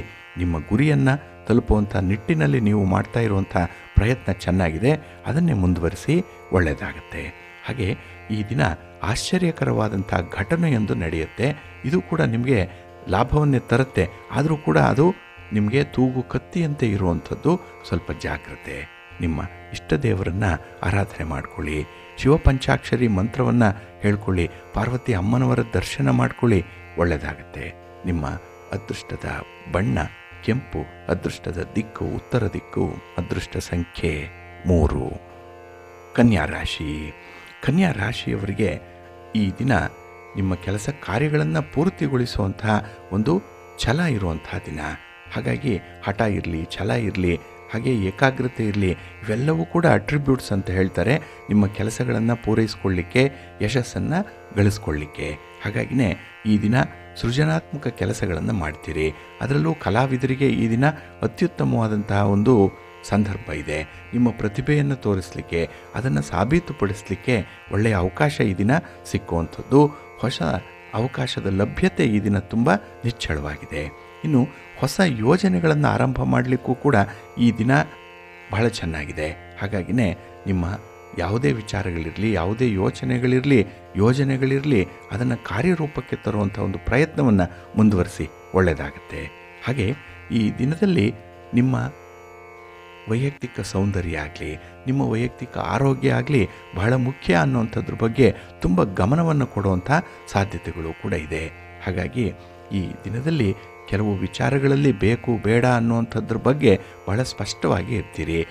ಆದರೆ ಈ saying no is very difficult ಅಂತ ಹೇಳ್ತಾರೆ. ಅಂದರೆ ಬೇರೆಯವರಿಗೆ ಇಲ್ಲ, ಆಗಲ್ಲ ಅಂತ ಹೇಳುವಂಥದ್ದು ಬಹಳ ಕಷ್ಟ. ಅದರಲ್ಲೂ ನೀವು ಹೇಳುವಂಥದ್ದು ಬಹಳ ಅಪರೂಪ. ಆದರೆ ಈ ದಿನ ಕೆಲವರಿಗೆ ಇಲ್ಲ ಅಂತಲೇ ಹೇಳಬೇಕಾಗತ್ತೆ. ಏಕೆಂದರೆ ನಿಮ್ಮ ಇತಿಮಿತಿಯಲ್ಲಿ ಇಲ್ಲದೇ ಇರುವಂಥ ವಿಚಾರ, ನಿಮ್ಮ ಕೈಮೀರಿ ನಡೆಯುವಂಥ ಘಟನೆಗಳದು. ಹಾಗಾಗಿ ಅದನ್ನು ನೀವು ಸಾಕ್ಷೀಕರಿಸಲಿಕ್ಕೆ ಪ್ರಯತ್ನ ಮಾಡಬೇಡಿ. ಅದರಿಂದ ಭಾರಿ ನಷ್ಟ ಉಂಟಾಗುವಂಥದ್ದು ಇದೆ. ಹಾಗಾಗಿ ನಿಮ್ಮ ಸಾಮರ್ಥ್ಯಕ್ಕೆ ಅನುಗುಣವಾಗಿ ನಿಮಗೆ ಎಲ್ಲೆಲ್ಲಿ ಒಂದು ಸಹಾಯ ಮಾಡಲಿಕ್ಕೆ ಸಾಧ್ಯ ಇದೆಯೋ ಅಂಥದ್ದನ್ನು ಮಾತ್ರ ಈ ದಿನ ಆಯ್ಕೆ ಮಾಡಿಕೊಳ್ಳುವಂಥದ್ದು ಉತ್ತಮ. ಹಾಗೆ ಈ ದಿನ ಸ್ನೇಹಿತರನ್ನು ಉಪ್ಪಿನಂತೆ ಬಳಸಬೇಕು ಅಂತ ಹೇಳ್ತಾರೆ. ಎಷ್ಟು ಬೇಕೋ ಅಷ್ಟಕ್ಕೆ ಇರಬೇಕು, ಆದರೆ ಸಕ್ಕರೆಯಂತೆ ಅದನ್ನು ಸುರುವಿಕೊಳ್ಳಬಾರದು ಅನ್ನುವಂಥದ್ದು. ಸಿಹಿ ಇದೆ ಅಂತ ಹೇಳಿ ಸಕ್ಕರೆಯನ್ನು ಹೆಚ್ಚು ತಿಂದರೆ ನಾಳೆ ಆರೋಗ್ಯಕ್ಕೆ ಹಾನಿಯಾಗತ್ತೆ. ಹಾಗಾಗಿ ಯಾವುದೇ ವಿಚಾರದಲ್ಲಿ ಯಾರನ್ನೇ ಆದರೂ ಈ ದಿನ ಎಷ್ಟು ಬೇಕೋ ಅಷ್ಟನ್ನು ಮಾತ್ರ ಬಳಸ್ಕೊಳ್ಳುವಂಥ ಒಂದು ಪ್ರಯತ್ನ ಮಾಡಿ. ತುಂಬ ಒಳ್ಳೆಯ ಫಲ ಸಿಕ್ಕತ್ತೆ, ವ್ಯಾಪಾರದ ವಿಸ್ತರಣೆ ಆಗುತ್ತೆ. ಇದು ಸಂತೋಷವನ್ನು ತರುವಂಥ ವಿಚಾರ. ನಿಮ್ಮ ಮನೆ ದೇವರನ್ನು ಸ್ಮರಣೆ ಮಾಡ್ತಾ ಇರಿ. ಹಾಗೆ ಅನ್ನಪೂರ್ಣೇಶ್ವರಿ ಸ್ತೋತ್ರವನ್ನು ಈ ದಿನ ಹೇಳ್ಕೊಳ್ಳಿ. ಮಹಾಲಕ್ಷ್ಮಿಯನ್ನು, ಹಾಗೆ ಮಹಾ ಸರಸ್ವತಿಯನ್ನು, ಮಹಾಗೌರಿಯನ್ನು ಈ ದಿನ ಪ್ರಾರ್ಥನೆ ಮಾಡಿಕೊಳ್ಳಿ, ಒಳ್ಳೆಯದಾಗುತ್ತೆ. ನಿಮ್ಮ ಅದೃಷ್ಟದ ಬಣ್ಣ ಕೆಂಪು, ಅದೃಷ್ಟದ ದಿಕ್ಕು ಈಶಾನ್ಯ ದಿಕ್ಕು, ಅದೃಷ್ಟ ಸಂಖ್ಯೆ 1. ತುಲಾರಾಶಿ. ತುಲಾರಾಶಿಯವರಿಗೆ ಈ ದಿನ ಮಿಶ್ರ ಫಲಗಳಿರುವಂಥ ದಿನ. ಅದರಲ್ಲೂ ಬೆಳಗಿನ ಅವಧಿಯಲ್ಲಿ ಸ್ವಲ್ಪ ಒದ್ದಾಡಬೇಕಾಗತ್ತೆ. ಕೆಲಸಗಳಲ್ಲಿ ಸ್ವಲ್ಪ ಎಳೆದಾಟ ಅನ್ನುವಂಥದ್ದು ಇರುತ್ತೆ. ಅಷ್ಟೊಂದು ಯಶಸ್ವಿಯಾಗಿ ಕೆಲಸಗಳಾಗಲ್ಲ. ಇದರಿಂದಲೇ ಮನಸ್ಸಿಗೆ ತೀವ್ರವಾದಂಥ ವೇದನೆ ಉಂಟಾಗುತ್ತೆ. ಎಲ್ಲೋ ಒಂದು ಕಡೆ ನಿರಾಸೆ ಉಂಟಾಗುವಂಥದ್ದು ಕೂಡ ಇದೆ. ಆದರೆ ಜೀವನದಲ್ಲಿ ನೋಡಿ, ಶತ್ರುಗಳಿದ್ದಷ್ಟು ಕೂಡ ಉತ್ಸಾಹದಿಂದ ಇರ್ತೀವಿ. ಏಕೆಂದರೆ ಅವರು ನಮ್ಮ ತಪ್ಪುಗಳನ್ನು ಎಲ್ಲಿ ನೋಡ್ತಾರೋ ಅಂತನೋ ಬಹಳ ಎಚ್ಚರಿಕೆಯಿಂದ ನಡೆಯುವಂಥದ್ದು ಇದೆ. ಹಾಗಾಗಿ ಶತ್ರುಗಳು ಇರಬೇಕು, ನಿಂದಕರು ಇರಬೇಕು, ಹಂದಿಯ ಹಾಗೆ. ಆ ರೀತಿಯಲ್ಲಿ ಈ ದಿನ ನಿಮ್ಮ ಹಿತಶತ್ರುಗಳು ನಿಮ್ಮ ಸುತ್ತಮುತ್ತ ಇದ್ದರೂ ಕೂಡ ಅದರಲ್ಲಿರುವಂತಹ ಒಂದು ಒಳಿತನ್ನು ನೀವು ಕಂಡುಕೊಳ್ಬೇಕಾಗತ್ತೆ. ಹಾಗೆ ಈ ದಿನದಲ್ಲಿ ಬಗ್ಗಿದವರನ್ನು ಗುದ್ದೋಕೆ ಎಷ್ಟು ಮಂದಿ ಇರ್ತಾರೋ ಹಾಗೆ ಈ ಬಗ್ಗಿದವರನ್ನು ಆಶೀರ್ವಾದ ಮಾಡಲಿಕ್ಕೂ ಕೂಡ ಜನ ಇರ್ತಾರೆ. ಅಂಥ ಒಂದು ಅಪರೂಪದ ಘಟನೆ ಈ ಸಂದರ್ಭದಲ್ಲಿ ನಡೆಯುವಂಥದ್ದು ಇದೆ. ಅಂದರೆ ನಿಮ್ಮ ಒಂದು ವೈಯಕ್ತಿಕ ವಿಚಾರಗಳಲ್ಲಿ ಕೆಲವರು ತುಂಬ ಸಪೋರ್ಟ್ ಮಾಡುವಂಥ ವ್ಯಕ್ತಿಗಳು ಬರ್ತಾರೆ. ಹಾಗೆ ಈ ದಿನದಲ್ಲಿ ನಿಮ್ಮ ಜವಾಬ್ದಾರಿಯ ಕೆಲಸ ಕಾರ್ಯಗಳು ನಿಮ್ಮನ್ನು ತುದಿಗಾಲಲ್ಲಿ ಇರುವಂತೆ ಮಾಡುತ್ತೆ. ತುಂಬ ಕುತೂಹಲದಿಂದ ಕೆಲವೊಂದು ಸನ್ನಿವೇಶಗಳನ್ನು ನಿರೀಕ್ಷೆ ಮಾಡಬೇಕಾಗತ್ತೆ. ಅಂಥ ಒಂದು ಸಂದರ್ಭ ಕೂಡ ಇದೆ. ಹಾಗೆ ಈ ದಿನ ನಿಮ್ಮ ದೃಷ್ಟಿ ಗುರಿ ಸಾಧಿಸುವಷ್ಟಕ್ಕೆ ಮಾತ್ರ ಇರಬೇಕೇ ಹೊರತು ಬೇರೆ ಬೇರೆ ಕಡೆ ನೋಡಬಾರ್ದು. ಮೂರನೆಯವರ ವಿಚಾರಕ್ಕೆ ತಲೆ ಹಾಕಬಾರ್ದು. ಹಾಗಾಗಿ ಈ ಪರರ ವಿಚಾರದಲ್ಲಿ ಹಸ್ತಕ್ಷೇಪ ಮಾಡುವಂಥದ್ದು ಈ ದಿನ ನಿಮಗೆ ತೀವ್ರ ಹಿನ್ನಡೆಯನ್ನು ತರುತ್ತೆ. ಇನ್ನು ಈ ದಿನದಲ್ಲಿ ನಿಮ್ಮ ಗೆಳೆಯರ ಜೊತೆಯಲ್ಲಿ ಪುಣ್ಯಕ್ಷೇತ್ರ ದರ್ಶನ ಆಗ್ಬೋದು, ದೇವಾಲಯ ದರ್ಶನ ಮಾಡುವಂಥ ವಿಚಾರ ಕೂಡ ಇದೆ. ಹಾಗೆ ಈ ವ್ಯವಹಾರದಲ್ಲಿ ಮಾತ್ರ ಈ ದಿನ ಯಾವುದೇ ಕಾರಣಕ್ಕೂ ಆತುರದ ನಿರ್ಧಾರಗಳನ್ನು ಕೈಗೊಳ್ಳಬೇಡಿ. ಒಂದು ವೇಳೆ ನಿಮಗೆ ಆ ಕ್ಷೇತ್ರ ಗೊತ್ತಿಲ್ಲ ಅಂತ ಹೇಳಿದ್ರೆ ಆ ಕ್ಷೇತ್ರದಲ್ಲಿ ಇರುವಂಥ ಪರಿಣಿತರ ಒಂದು ಸಲಹೆಯನ್ನು ಪಡ್ಕೊಳ್ಳಿ. ತಜ್ಞರ ಒಂದು ಮಾರ್ಗದರ್ಶನವನ್ನು ಪಡ್ಕೊಂಡು ಮುಂದುವರಿರಿ, ಒಳ್ಳೆಯದಾಗುತ್ತೆ. ಹಾಗೆ ಈ ದಿನ ನಿಮಗೆ ಟೀಕೆಗಳು ಬರ್ಬೋದು, ಟಿಪ್ಪಣಿಗಳು ಬರ್ಬೋದು. ಅದನ್ನು ಸಮರ್ಥವಾಗಿ ಎದುರಿಸಬೇಕು. ನಿಮ್ಮನ್ನು ನೀವು ಡಿಫೆಂಡ್ ಮಾಡಿಕೊಳ್ಬೇಕು. ಅದಕ್ಕಾಗಿ ಆತ್ಮವಿಶ್ವಾಸವನ್ನು ಹೆಚ್ಚಿಸ್ಕೊಳ್ತಾ ಇರಿ, ಒಳ್ಳೆಯದಾಗುತ್ತೆ. ನಿಮ್ಮ ಮನೆ ದೇವರನ್ನು ಸ್ಮರಣೆ ಮಾಡಿ. ಹಾಗೆ ಭಕ್ತಿಯಿಂದ ಶ್ರೀರಾಮ ರಕ್ಷಾ ಸ್ತೋತ್ರವನ್ನು ಹೇಳ್ಕೊಳ್ಳಿ, ರಾಮನಾಮ ಜಪ ಮಾಡಿ, ಒಳ್ಳೆಯದಾಗುತ್ತೆ. ನಿಮ್ಮ ಅದೃಷ್ಟದ ಬಣ್ಣ ನೇರಳೆ ಅದೃಷ್ಟದ ದಿಕ್ಕು, ಈಶಾನ್ಯ ದಿಕ್ಕು, ಅದೃಷ್ಟ ಸಂಖ್ಯೆ 1. ವೃಶ್ಚಿಕ ರಾಶಿ. ವೃಶ್ಚಿಕ ರಾಶಿಯವರು ಈ ದಿನದ ಬೆಳಗಿನ ಅವಧಿಯಲ್ಲಿ ಸ್ವಲ್ಪ ಎಚ್ಚರಿಕೆಯಿಂದ ಇರಬೇಕಾಗತ್ತೆ. ಏಕೆಂದರೆ ಕೆಲವೊಂದು ಕಷ್ಟದ ಸನ್ನಿವೇಶಗಳು ಬರ್ಬೋದು. ನೀವು ಹೇಳಿದ್ರೆ, ನಿಮ್ಮ ಅಭಿಪ್ರಾಯವನ್ನು ವ್ಯಕ್ತಪಡಿಸಿದ್ರೆ ಯಾರೂ ನಂಬದ ಸ್ಥಿತಿಯಲ್ಲಿ ಈ ದಿನ ಇರುವಂಥವ್ರು. ಹಾಗಾಗಿನೇ ನಿಮ್ಮ ಮಾತಿಗೂ ಬೆಲೆ ಅಷ್ಟಕ್ಕಷ್ಟೇ ಇರುವಂಥದ್ದು. ಏಕೆಂದರೆ ಕೆಲವೊಂದು ಮಾತುಗಳನ್ನು ಉಳಿಸ್ಕೊಳ್ಳಿಕ್ಕೆ ಸಾಧ್ಯ ಆಗಿಲ್ಲ, ಕೆಲವೊಂದು ಭರವಸೆಗಳನ್ನು ಈಡೇರಿಸಲಿಕ್ಕೆ ಅನಾನುಕೂಲ ಆಗಿದೆ. ಇಂತಹ ಸಂದರ್ಭದಲ್ಲಿ ಈ ದಿನ ಸ್ವಲ್ಪ ಮೌನವಾಗಿರುವಂಥದ್ದೇ ತುಂಬ ಉತ್ತಮ. ಹಾಗೆ ಒಂದು ಕೆಲಸವನ್ನು ಮಾಡಬೇಕು ಅಂತ ಹೇಳಿದ್ರೆ ಈ ದಿನ ಬೇರೊಬ್ಬರನ್ನು ಆಶ್ರಯ ಮಾಡಲೇಬೇಕಾಗತ್ತೆ. ಬೇರೆಯವರ ಸಲಹೆ ಬೇಕು, ಹಣಕಾಸಿನ ನೆರವು ಬೇಕು. ಹಾಗೆ ಬೇರೆಯವರು ನಿಮಗೆ ಸ್ವಲ್ಪ ಮಾನಸಿಕವಾದರೂ ಕೂಡ ಸಪೋರ್ಟ್ ಮಾಡಬೇಕು. ಹಾಗಾಗಿನೇ ಈ ದಿನ ವಿಶ್ವಾಸದಿಂದ ಇರಿ. ಹೊರಗಿನವರು ಕೂಡ ನಿಮಗೆ ಸಂಬಂಧಿಕರಾಗ್ತಾರೆ, ಅಪರಿಚಿತರು ಕೂಡ ನಿಮಗೆ ಸಹಾಯ ಮಾಡ್ತಾರೆ. ಆದರೆ ಅವರಲ್ಲಿ ಸ್ವಲ್ಪ ವಿಶ್ವಾಸ, ಎಷ್ಟು ಬೇಕೋ ಅಷ್ಟನ್ನೇ ಬಳಸ್ಕೊಳ್ಳುವಂಥ ಒಂದು ಪ್ರಯತ್ನ ಇರಲಿ. ಈ ದಿನ ಒಂದು ದೊಡ್ಡ ಕೆಲಸವನ್ನೇನೋ ಮಾಡ್ತೀರಿ, ಆದರೆ ಅದರಿಂದ ಬರುವಂತಹ ಯಶಸ್ಸು ಕಡಿಮೆನೇ ಇರುತ್ತೆ. ಆದ್ದರಿಂದ ಏನೇ ಸಂಭವಿಸಿದರೂ ಕೂಡ ಅದು ಒಳ್ಳೆಯದಕ್ಕೆ ಆಗ್ತಾ ಇದೆ ಅನ್ನುವಂಥ ಒಂದು ಮನಸ್ಥಿತಿಯನ್ನು ಇಟ್ಕೊಳ್ಬೇಕಾಗತ್ತೆ. ಹಾಗೆ ಈ ದಿನ ಸ್ವಲ್ಪ ಮಾನಸಿಕ ಕಿರಿಕಿರಿಗಾಗಿ ಕೆಲವೊಂದು ವ್ಯವಸ್ಥೆಗಳನ್ನೇ ಬದಲಾಯಿಸಬೇಕು ಅಂದ್ಕೊಳ್ತೀರಿ. ಉದ್ಯೋಗವನ್ನೇ ಬದಲಾವಣೆ ಮಾಡಬೇಕು, ವ್ಯಾಪಾರದಲ್ಲಿ ಒಂದು ಶೀಘ್ರವಾದಂತಹ ಅಥವಾ ತೀಕ್ಷ್ಣವಾದಂತಹ ಬದಲಾವಣೆ ಆಗಬೇಕು. ನಿಮ್ಮ ಪತಿಯಾಗಲಿ ನಿಮ್ಮ ಪತ್ನಿ ಆಗಲಿ ಅವರ ನಡವಳಿಕೆ ಇಷ್ಟ ಆಗ್ತಾ ಇಲ್ಲ, ಅವರನ್ನೇ ಬದಲಾಯಿಸಿಬಿಡಬೇಕು ಅನ್ನುವಂಥ ಒಂದು ಕೋಪ, ಆವೇಶ ವಿಪರೀತವಾಗಿ ಇರುವಂಥ ಸಂದರ್ಭಗಳಿದೆ. ಆದರೆ ಇವೆಲ್ಲವೂ ಕೂಡ ಪ್ರಾಯೋಗಿಕವಾಗಿ ಸಿಂಧು ಅಲ್ಲ, ಪ್ರಾಕ್ಟಿಕಲ್ಲಾಗಿ ಇದು ಸಾಧ್ಯ ಇಲ್ಲ. ಒಂದೊಂದು ಸಲ ಮನಸ್ಸಿಗೆ ಬರುತ್ತೆ, ಇದು ಯಾವುದೂ ಬೇಡಪ್ಪ ಅನ್ನುವಂಥ ಒಂದು ನಿರ್ಲಿಪ್ತತೆ. ಆದರೆ ಅದರ ಮಧ್ಯದಲ್ಲೇ ಬದುಕುವಂತಹ ಒಂದು ಉಳಿತನ್ನು ಕಾಣಬೇಕಾಗತ್ತೆ. ಹಾಗಾಗಿನೇ ನಮ್ಮ ಸುತ್ತಮುತ್ತ ತೊಂದರೆಗಳಿದ್ದರೂ ಕೂಡ ಅದರಲ್ಲಿ ಎಲ್ಲಿ ಆಶಾಭಾವನೆ ಇದೆ ಅನ್ನುವಂಥದ್ದನ್ನು ಹುಡುಕಬೇಕು. ಕೆಸರಲ್ಲಿ ಇದ್ದಂತಹ ತಾವರೆ, ಅದರ ಮಧ್ಯದಲ್ಲೇ ಬೆಳೆದಂತಹ ಅರಳಿದಂತಹ ತಾವರೆಗೆ ಎಷ್ಟು ಶ್ರೇಷ್ಠತೆ ಇದೆ, ಅದೇ ರೀತಿಯಲ್ಲಿ ನಿಮಗೂ ಇರಬೇಕು ಅನ್ನುವಂಥ ಒಂದು ಹಠವನ್ನು, ಛಲವನ್ನು ಈ ದಿನ ರೂಢಿಸ್ಕೊಳ್ಬೇಕು. ಒಳ್ಳೆಯದಾಗತ್ತೆ. ಅದಕ್ಕಾಗಿಯೇ ಆಂಜನೇಯನ ದರ್ಶನ ಮಾಡಿ ಹನುಮಾನ್ ಚಾಲೀಸನ್ನು ಹೇಳ್ಕೊಳ್ಳಿ, ಒಳ್ಳೆಯದಾಗತ್ತೆ. ನಿಮ್ಮ ಅದೃಷ್ಟದ ಬಣ್ಣ ಕೆಂಪು, ಅದೃಷ್ಟದ ದಿಕ್ಕು ಉತ್ತರ ದಿಕ್ಕು, ಅದೃಷ್ಟ ಸಂಖ್ಯೆ 3. ಧನುರಾಶಿ. ಧನುರಾಶಿಯವರಿಗೆ ಈ ದಿನ ತುಂಬ ಸೌಹಾರ್ದಯುತವಾಗಿರುವಂಥ ದಿನ. ಎಲ್ಲರೊಂದಿಗೆ ಬಹಳ ಚೆನ್ನಾಗಿರ್ತೀರಿ, ನಗುನಗ್ತಾ ಇರ್ತೀರಿ. ಆದರೆ ನಿಮ್ಮ ಹಿಡನ್ ಅಜೆಂಡಾ ಏನಿದೆ ಅದನ್ನು ಪೂರೈಸಿಕೊಳ್ಳುವಂಥ ಒಂದು ಪ್ರಯತ್ನ ಕೂಡ ಜೊತೆಯಲ್ಲೇ ನಡೀತಾ ಇರುತ್ತೆ. ಇದು ನಿಮ್ಮ ಜಾಣತನ, ಬುದ್ಧಿವಂತಿಕೆಯನ್ನು ತೋರಿಸುವಂಥದ್ದು.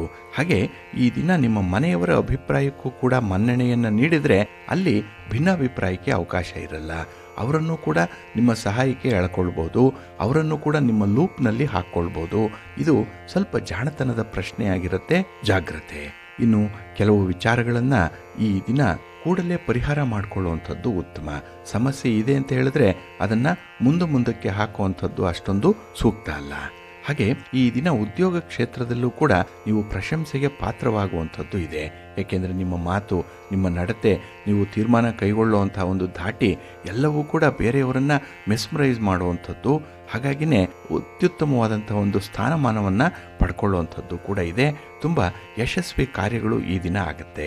ಹಾಗೆ ಈ ದಿನದಲ್ಲಿ ನಿಮ್ಮ ವ್ಯವಹಾರದಲ್ಲಿ ಇದ್ದಂತಹ ಸಮಸ್ಯೆ, ಅದರಲ್ಲೂ ಹಣಕಾಸಿನ ವಿಚಾರದಲ್ಲಿ ಸಮಸ್ಯೆ, ಸ್ಥಿರಾಸ್ತಿಗೆ ಸಂಬಂಧಪಟ್ಟಂತಹ ವಿಚಾರದಲ್ಲಿ ಸಮಸ್ಯೆ, ಇದನ್ನು ಬಗೆಹರಿಸ್ಕೊಳ್ಳುವಂಥ ಒಂದು ಪ್ರಯತ್ನ ಕೂಡ ಈ ದಿನ ಆಗುತ್ತೆ. ಒಟ್ಟಾರೆ ನಿಮಗೆ ಒಳ್ಳೆಯ ಅವಕಾಶಗಳು ಸಿಕ್ಕತ್ತೆ. ಅದನ್ನು ಹೇಗೆ ಬಳಸ್ಕೊಳ್ತೀರಿ ಅನ್ನೋವಂಥದ್ರ ಮೇಲೆ ನಿಮ್ಮ ಸಕ್ಸಸ್ ಈ ದಿನ ನಿಂತಿದೆ. ಇನ್ನು ವಿದ್ಯಾರ್ಥಿಗಳಿಗೆ ಈ ದಿನ ತುಂಬ ಉತ್ಸಾಹ ಇರುವಂಥದ್ದು. ಆದರೆ ಯಾವುದೇ ವಿಚಾರವನ್ನು, ಯಾವುದೇ ಸನ್ನಿವೇಶವನ್ನು ಒಂದಲ್ಲ 2 ಸಲ ಯೋಚನೆ ಮಾಡಿ ನಂತರ ನೀವು ತೀರ್ಮಾನವನ್ನು ತೆಗೆದುಕೊಳ್ಬೇಕಾಗತ್ತೆ. ಹಾಗಾಗಿ ಆತರಕ್ಕೆ ಯಾವುದೇ ತೀರ್ಮಾನಕ್ಕೆ ಒಳಗಾಗಬೇಡಿ, ಸ್ವಲ್ಪ ಜಾಗ್ರತೆ. ಹಾಗೆ ಈ ದಿನದಲ್ಲಿ ನಿಮ್ಮ ಕಣ್ಣಿನ ತೊಂದರೆ ಬಗ್ಗೆ, ಕಣ್ಣಿನ ಬಗ್ಗೆ ಸ್ವಲ್ಪ ಜಾಗ್ರತೆ ವಹಿಸಿ ಆರೋಗ್ಯ ನೋಡ್ಕೊಳ್ಳಿ. ನಿಮ್ಮ ಮನೆ ದೇವರನ್ನು ಸ್ಮರಣೆ ಮಾಡ್ತಾ ಇರಿ. ಹಾಗೆ ಭಕ್ತಿಯಿಂದ ಈ ದಿನ ನೀವು ಆದಿತ್ಯ ಹೃದಯ ಸ್ತೋತ್ರವನ್ನು ಹೇಳ್ಕೊಳ್ಳಿ, ಸೂರ್ಯನಾರಾಯಣನನ್ನು ಸ್ಮರಣೆ ಮಾಡ್ಕೊಳ್ಳಿ, ಒಳ್ಳೆಯದಾಗುತ್ತೆ. ನಿಮ್ಮ ಅದೃಷ್ಟದ ಬಣ್ಣ ಕೆಂಪು, ಅದೃಷ್ಟದ ದಿಕ್ಕು ಉತ್ತರ ದಿಕ್ಕು, ಅದೃಷ್ಟ ಸಂಖ್ಯೆ 1. ಮಕರ ರಾಶಿ. ಮಕರ ರಾಶಿಯವರಿಗೆ ಈ ದಿನ ಯಶಸ್ವಿ ದಿನ. ಅದರಲ್ಲೂ ನಿಮ್ಮ ಸಹೋದ್ಯೋಗಿಗಳ ಮಧ್ಯೆ ಈ ದಿನದಲ್ಲಿ ನಿಮ್ಮ ಕೆಲಸ ಕಾರ್ಯಗಳಾಗಲಿ ನಿಮ್ಮ ಮಾತಾಗಲಿ ತುಂಬ ಹೈಲೈಟ್ ಆಗುತ್ತೆ. ಹಾಗಾಗಿನೇ ಈ ದಿನ ಕೆಲಸ ಮಾಡೋ ಸ್ಥಳದಲ್ಲಾಗಲಿ ವ್ಯಾಪಾರದಲ್ಲಾಗಲಿ ತುಂಬ ಮುಂಚೂಣಿಯಲ್ಲಿ ಇರ್ತೀರಿ. ಆದರೆ ಈ ದಿನ ಮನಸ್ಸಿಗೆ ಸ್ವಲ್ಪ ಮಧ್ಯೆ ಮಧ್ಯೆ ಕಿರಿಕಿರಿಗಳಾಗ್ಬೋದು. ಅದನ್ನು ಈ ದಿನ ನಿರ್ಲಕ್ಷ್ಯ ಮಾಡುವಂಥದ್ದು, ಹಾಗೆ ಗುರಿಯನ್ನು ತಲುಪಲಿಕ್ಕೆ ಬೇಕಾದಂತಹ ಕೆಲವೊಂದು ಪ್ರಯತ್ನಗಳನ್ನು ಮುಂದುವರಿಸುವಂಥದ್ದು ಕೂಡ ಇದೆ. ಒಟ್ಟಾರೆ ಈ ದಿನ ನಿಮಗೆ ಏನು ಮಾಡಿದ್ರೆ ಒಳ್ಳೆಯದಾಗತ್ತೆ, ಯಾರ ಜೊತೆಯಲ್ಲಿದ್ದರೆ ಲಾಭ ಇರುತ್ತೆ, ಈ ಲೆಕ್ಕಾಚಾರ ಬಹಳ ಚೆನ್ನಾಗಿದೆ. ಹಾಗೆ ಈ ದಿನದಲ್ಲಿ ನಿಮ್ಮ ಹಣಕಾಸಿನ ವಿಚಾರದಲ್ಲಿ, ನಿಮ್ಮ ದುಡಿಮೆಯ ವಿಚಾರದಲ್ಲಿ ಹಿರಿಯರ ಸಲಹೆ ಮಾರ್ಗದರ್ಶನ ಕೂಡ ಇರುವಂಥದ್ದು ಇದೆ. ಒಟ್ಟಾರೆ ಅವರು ಸಲಹೆ ಕೊಟ್ಟರೆ ಬೇಸರಿಸಬೇಡಿ, ಆ ಸಲಹೆ ಕಾರ್ಯಸಿಂಧುವೆ ಅನ್ನುವಂಥದ್ದನ್ನು ನೋಡಿ ಅದನ್ನು ಅಳವಡಿಸ್ಕೊಳ್ಳುವಂಥ ಒಂದು ಪ್ರಯತ್ನ ಮಾಡಿ. ಹಾಗೆ ಈ ದಿನದಲ್ಲಿ ಕೆಲಸ ಕಾರ್ಯಗಳು ಸ್ವಲ್ಪ ನಿಧಾನ ಆಗ್ಬೋದು, ಆದರೂ ಕೂಡ ಸ್ಥಿರವಾದ ಫಲಿತಾಂಶವನ್ನು ತರುತ್ತೆ. ಇನ್ನು ಈ ದಿನದಲ್ಲಿ ಕುಟುಂಬದಲ್ಲಿ ಭಿನ್ನಾಭಿಪ್ರಾಯಗಳು ಜಾಸ್ತಿ ಆಗಬಾರ್ದು, ಆ ರೀತಿ ನೋಡಿಕೊಳ್ಳುವಂಥ ಒಂದು ವ್ಯವಸ್ಥೆಯನ್ನು ಮಾಡಿಕೊಳ್ಳಿ. ಅಂದರೆ ಈ ದಿನದಲ್ಲಿ ಒಂದು ಕೆಲಸ ಮಾಡಿ ನಂತರ ಪಶ್ಚಾತ್ತಾಪ ಪಡೋದಕ್ಕಿಂತ ಕೆಲಸ ಮಾಡುವ ಮೊದಲೇ ಕುಟುಂಬಸ್ಥರ ಒಂದು ಒಪ್ಪಿಗೆಯನ್ನು ಪಡ್ಕೊಳ್ಳಿ. ಅವರ ಅಭಿಪ್ರಾಯವನ್ನು ಸಂಗ್ರಹ ಮಾಡಿಕೊಂಡು ಮುಂದುವರಿಯುವಂಥದ್ದು ಜಾಣತನ. ಇನ್ನು ಈ ದಿನ ನಿಮ್ಮ ಯಶಸ್ಸಿನ ಪ್ರಭಾವದಿಂದ ಗುರಿ ಸಾಧನೆ ಮಾಡುವಂಥ ಸಂದರ್ಭದಲ್ಲಿ ಸ್ವಲ್ಪ ಏಕಾಗ್ರತೆಯನ್ನು ಕಳ್ಕೊಳ್ಬೋದು. ಏಕೆಂದರೆ ಈಗಾಗಲೇ ಯಶಸ್ಸು ಸಿಕ್ಕಿದೆ, ಏನು ಮಾಡಿದ್ರೂ ಸರಿಯಾಗತ್ತೆ, ಮುಟ್ಟಿದ್ದೆಲ್ಲ ಚಿನ್ನವಾಗತ್ತೆ ಅನ್ನುವಂಥ ಒಂದು ಧೋರಣೆ ಸರಿಯಲ್ಲ. ಅತಿಯಾದ ಆತ್ಮವಿಶ್ವಾಸ ಒಳ್ಳೆಯದಲ್ಲ. ಹಾಗಾಗಿ ಎಷ್ಟು ಬೇಕೋ ಅಷ್ಟೇ ಆತ್ಮವಿಶ್ವಾಸವನ್ನು ಇಟ್ಕೊಳ್ಬೇಕು. ಹಾಗೆ ಪ್ರತಿ ಪ್ರಯತ್ನವನ್ನು ಕೂಡ ಹೊಸದಾಗಿ ಆರಂಭ ಮಾಡ್ತಾ ಇದ್ದೇನೆ ಅನ್ನುವಂಥ ಸಂಕಲ್ಪದಿಂದ ಆರಂಭ ಮಾಡಿಬಿಡಿ, ಒಳ್ಳೆಯದಾಗುತ್ತೆ. ಇನ್ನು ಈ ದಿನದಲ್ಲಿ ವೃತ್ತಿಪರ ವ್ಯವಹಾರಗಳಲ್ಲಿ ಇದ್ದಂತಹ ಸ್ಪರ್ಧೆಗಳು ದೂರ ಆಗುತ್ತೆ, ಕಾಂಪಿಟೇಷನ್ ಅನ್ನುವಂಥದ್ದು ಇರಲ್ಲ. ಹಾಗಾಗಿನೇ ನೀವು ಏಕಚಕ್ರಾಧಿಪತ್ಯವನ್ನು ಹೊಂದಲಿಕ್ಕೆ ಅವಕಾಶಗಳಿರುತ್ತೆ. ಇದನ್ನು ಬಹಳ ಸಮರ್ಥವಾಗಿ ಬಳಸ್ಕೊಳ್ಳಿ. ನಾಳಿನ ದೃಷ್ಟಿಯಲ್ಲಿ ತೀರ್ಮಾನಗಳಿರಲಿ, ಒಳ್ಳೆಯದಾಗುತ್ತೆ. ನಿಮ್ಮ ಮನೆ ದೇವರನ್ನು ಸ್ಮರಣೆ ಮಾಡ್ತಾ ಇರಿ. ಹಾಗೆ ಭಕ್ತಿಯಿಂದ ಈ ದಿನ ನೀವು ನವಗ್ರಹ ಸ್ತೋತ್ರವನ್ನು ಹೇಳ್ಕೊಳ್ಳಿ, ಆಂಜನೇಯನ ದರ್ಶನ ಮಾಡಿಕೊಳ್ಳಿ, ಹಾಗೆ ಹನುಮಾನ್ ಚಾಲೀಸನ್ನು ಹೇಳ್ತಾ ಇರಿ, ಒಳ್ಳೆಯದಾಗುತ್ತೆ. ನಿಮ್ಮ ಅದೃಷ್ಟದ ಬಣ್ಣ ಕೇಸರಿ, ಅದೃಷ್ಟದ ದಿಕ್ಕು ಈಶಾನ್ಯ ದಿಕ್ಕು, ಅದೃಷ್ಟ ಸಂಖ್ಯೆ 1. ಕುಂಭರಾಶಿ. ಕುಂಭರಾಶಿಯವರಿಗೆ ಈ ದಿನದ ಆರಂಭದಲ್ಲೇ ಸ್ವಲ್ಪ ಮಿಶ್ರ ಫಲಗಳು ಇರುವಂಥದ್ದು.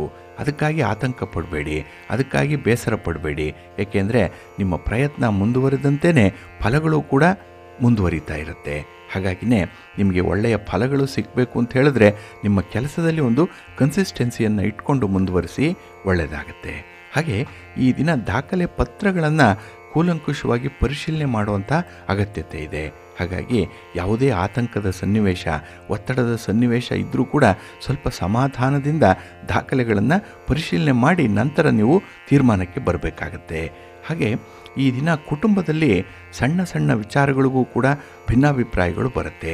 ಎಲ್ಲರೂ ಕೂಡ ನಾನೇ ಶ್ರೇಷ್ಠ, ನನ್ನ ಕೆಲಸವೇ ಆಗಬೇಕು, ನನ್ನ ಮೂಗಿನ ನೇರಕ್ಕೆ ಈ ಸನ್ನಿವೇಶ ಇರಲಿ ಅನ್ನುವಂಥ ಧೋರಣೆ ಇರುತ್ತೆ. ಹಾಗಾಗಿ ಈ 5 ಬೆರಳುಗಳು ಕೂಡ ಕೈಯಲ್ಲಿ ಒಂದು ಸಮ ಇಲ್ಲ, ಅಸಮವಾಗಿ ಇರುವಂಥದ್ದು. ಹಾಗಾಗಿ ಅಂಥವರ ಮಧ್ಯೆ ಈ ದಿನ ಸ್ವಲ್ಪ ಜಾಣತನದಿಂದಲೇ ನೀವು ಇರಬೇಕಾಗತ್ತೆ. ಹಾಗೆ ಈ ದಿನದಲ್ಲಿ ಸ್ವಲ್ಪ ದಬ್ಬಾಳಿಕೆಯ ಸ್ವಭಾವ ಇರ್ಬೋದು, ಅಗ್ರೆಸಿವ್ ನೇಚರ್ ಇರ್ಬೋದು. ಈ ದಿನ ನಿಮಗೆ ಅದನ್ನು ಸ್ವಲ್ಪ ನಿಯಂತ್ರಣ ಮಾಡಿಕೊಳ್ಳಿ. ಇನ್ನು ಈ ದಿನ ಇನ್ನೊಬ್ಬರಲ್ಲಿರುವಂಥ ತಪ್ಪನ್ನು ಹುಡುಕುವಂಥ ಒಂದು ಸ್ವಭಾವ ಏನಿದೆ ಅದನ್ನು ಆದಷ್ಟು ನಿಯಂತ್ರಣ ಮಾಡಿಕೊಳ್ಳೇಬೇಕಾಗತ್ತೆ. ಏಕೆಂದರೆ ನಿಮ್ಮ ತಪ್ಪುಗಳು ನಿಮಗೆ ಗೊತ್ತಿಲ್ಲ, ಬೇರೆಯವರ ತಪ್ಪು ನಿಮಗೆ ಗೊತ್ತಾಗಬಹುದು. ಹಾಗಾಗಿ ಈ ಒಂದು ವಿಚಾರದಲ್ಲಿ ಸ್ವಲ್ಪ ಸೂಕ್ಷ್ಮವಾಗಿ ಇರಬೇಕಾಗತ್ತೆ. ಇನ್ನು ವಿದ್ಯಾರ್ಥಿಗಳು ಈ ದಿನ ಅವಕಾಶ ವಂಚಿತರಾಗ್ತೀರಿ. ಎಲ್ಲೆಲ್ಲೋ ಅವಕಾಶಗಳಿದೆ, ಆದರೂ ಕೂಡ ಅದನ್ನು ಸರಿಯಾದ ರೀತಿಯಲ್ಲಿ ಬಳಸ್ಕೊಳ್ಳುವಂಥ ಒಂದು ವಿವೇಚನೆ ಕಡಿಮೆ ಇರುತ್ತೆ.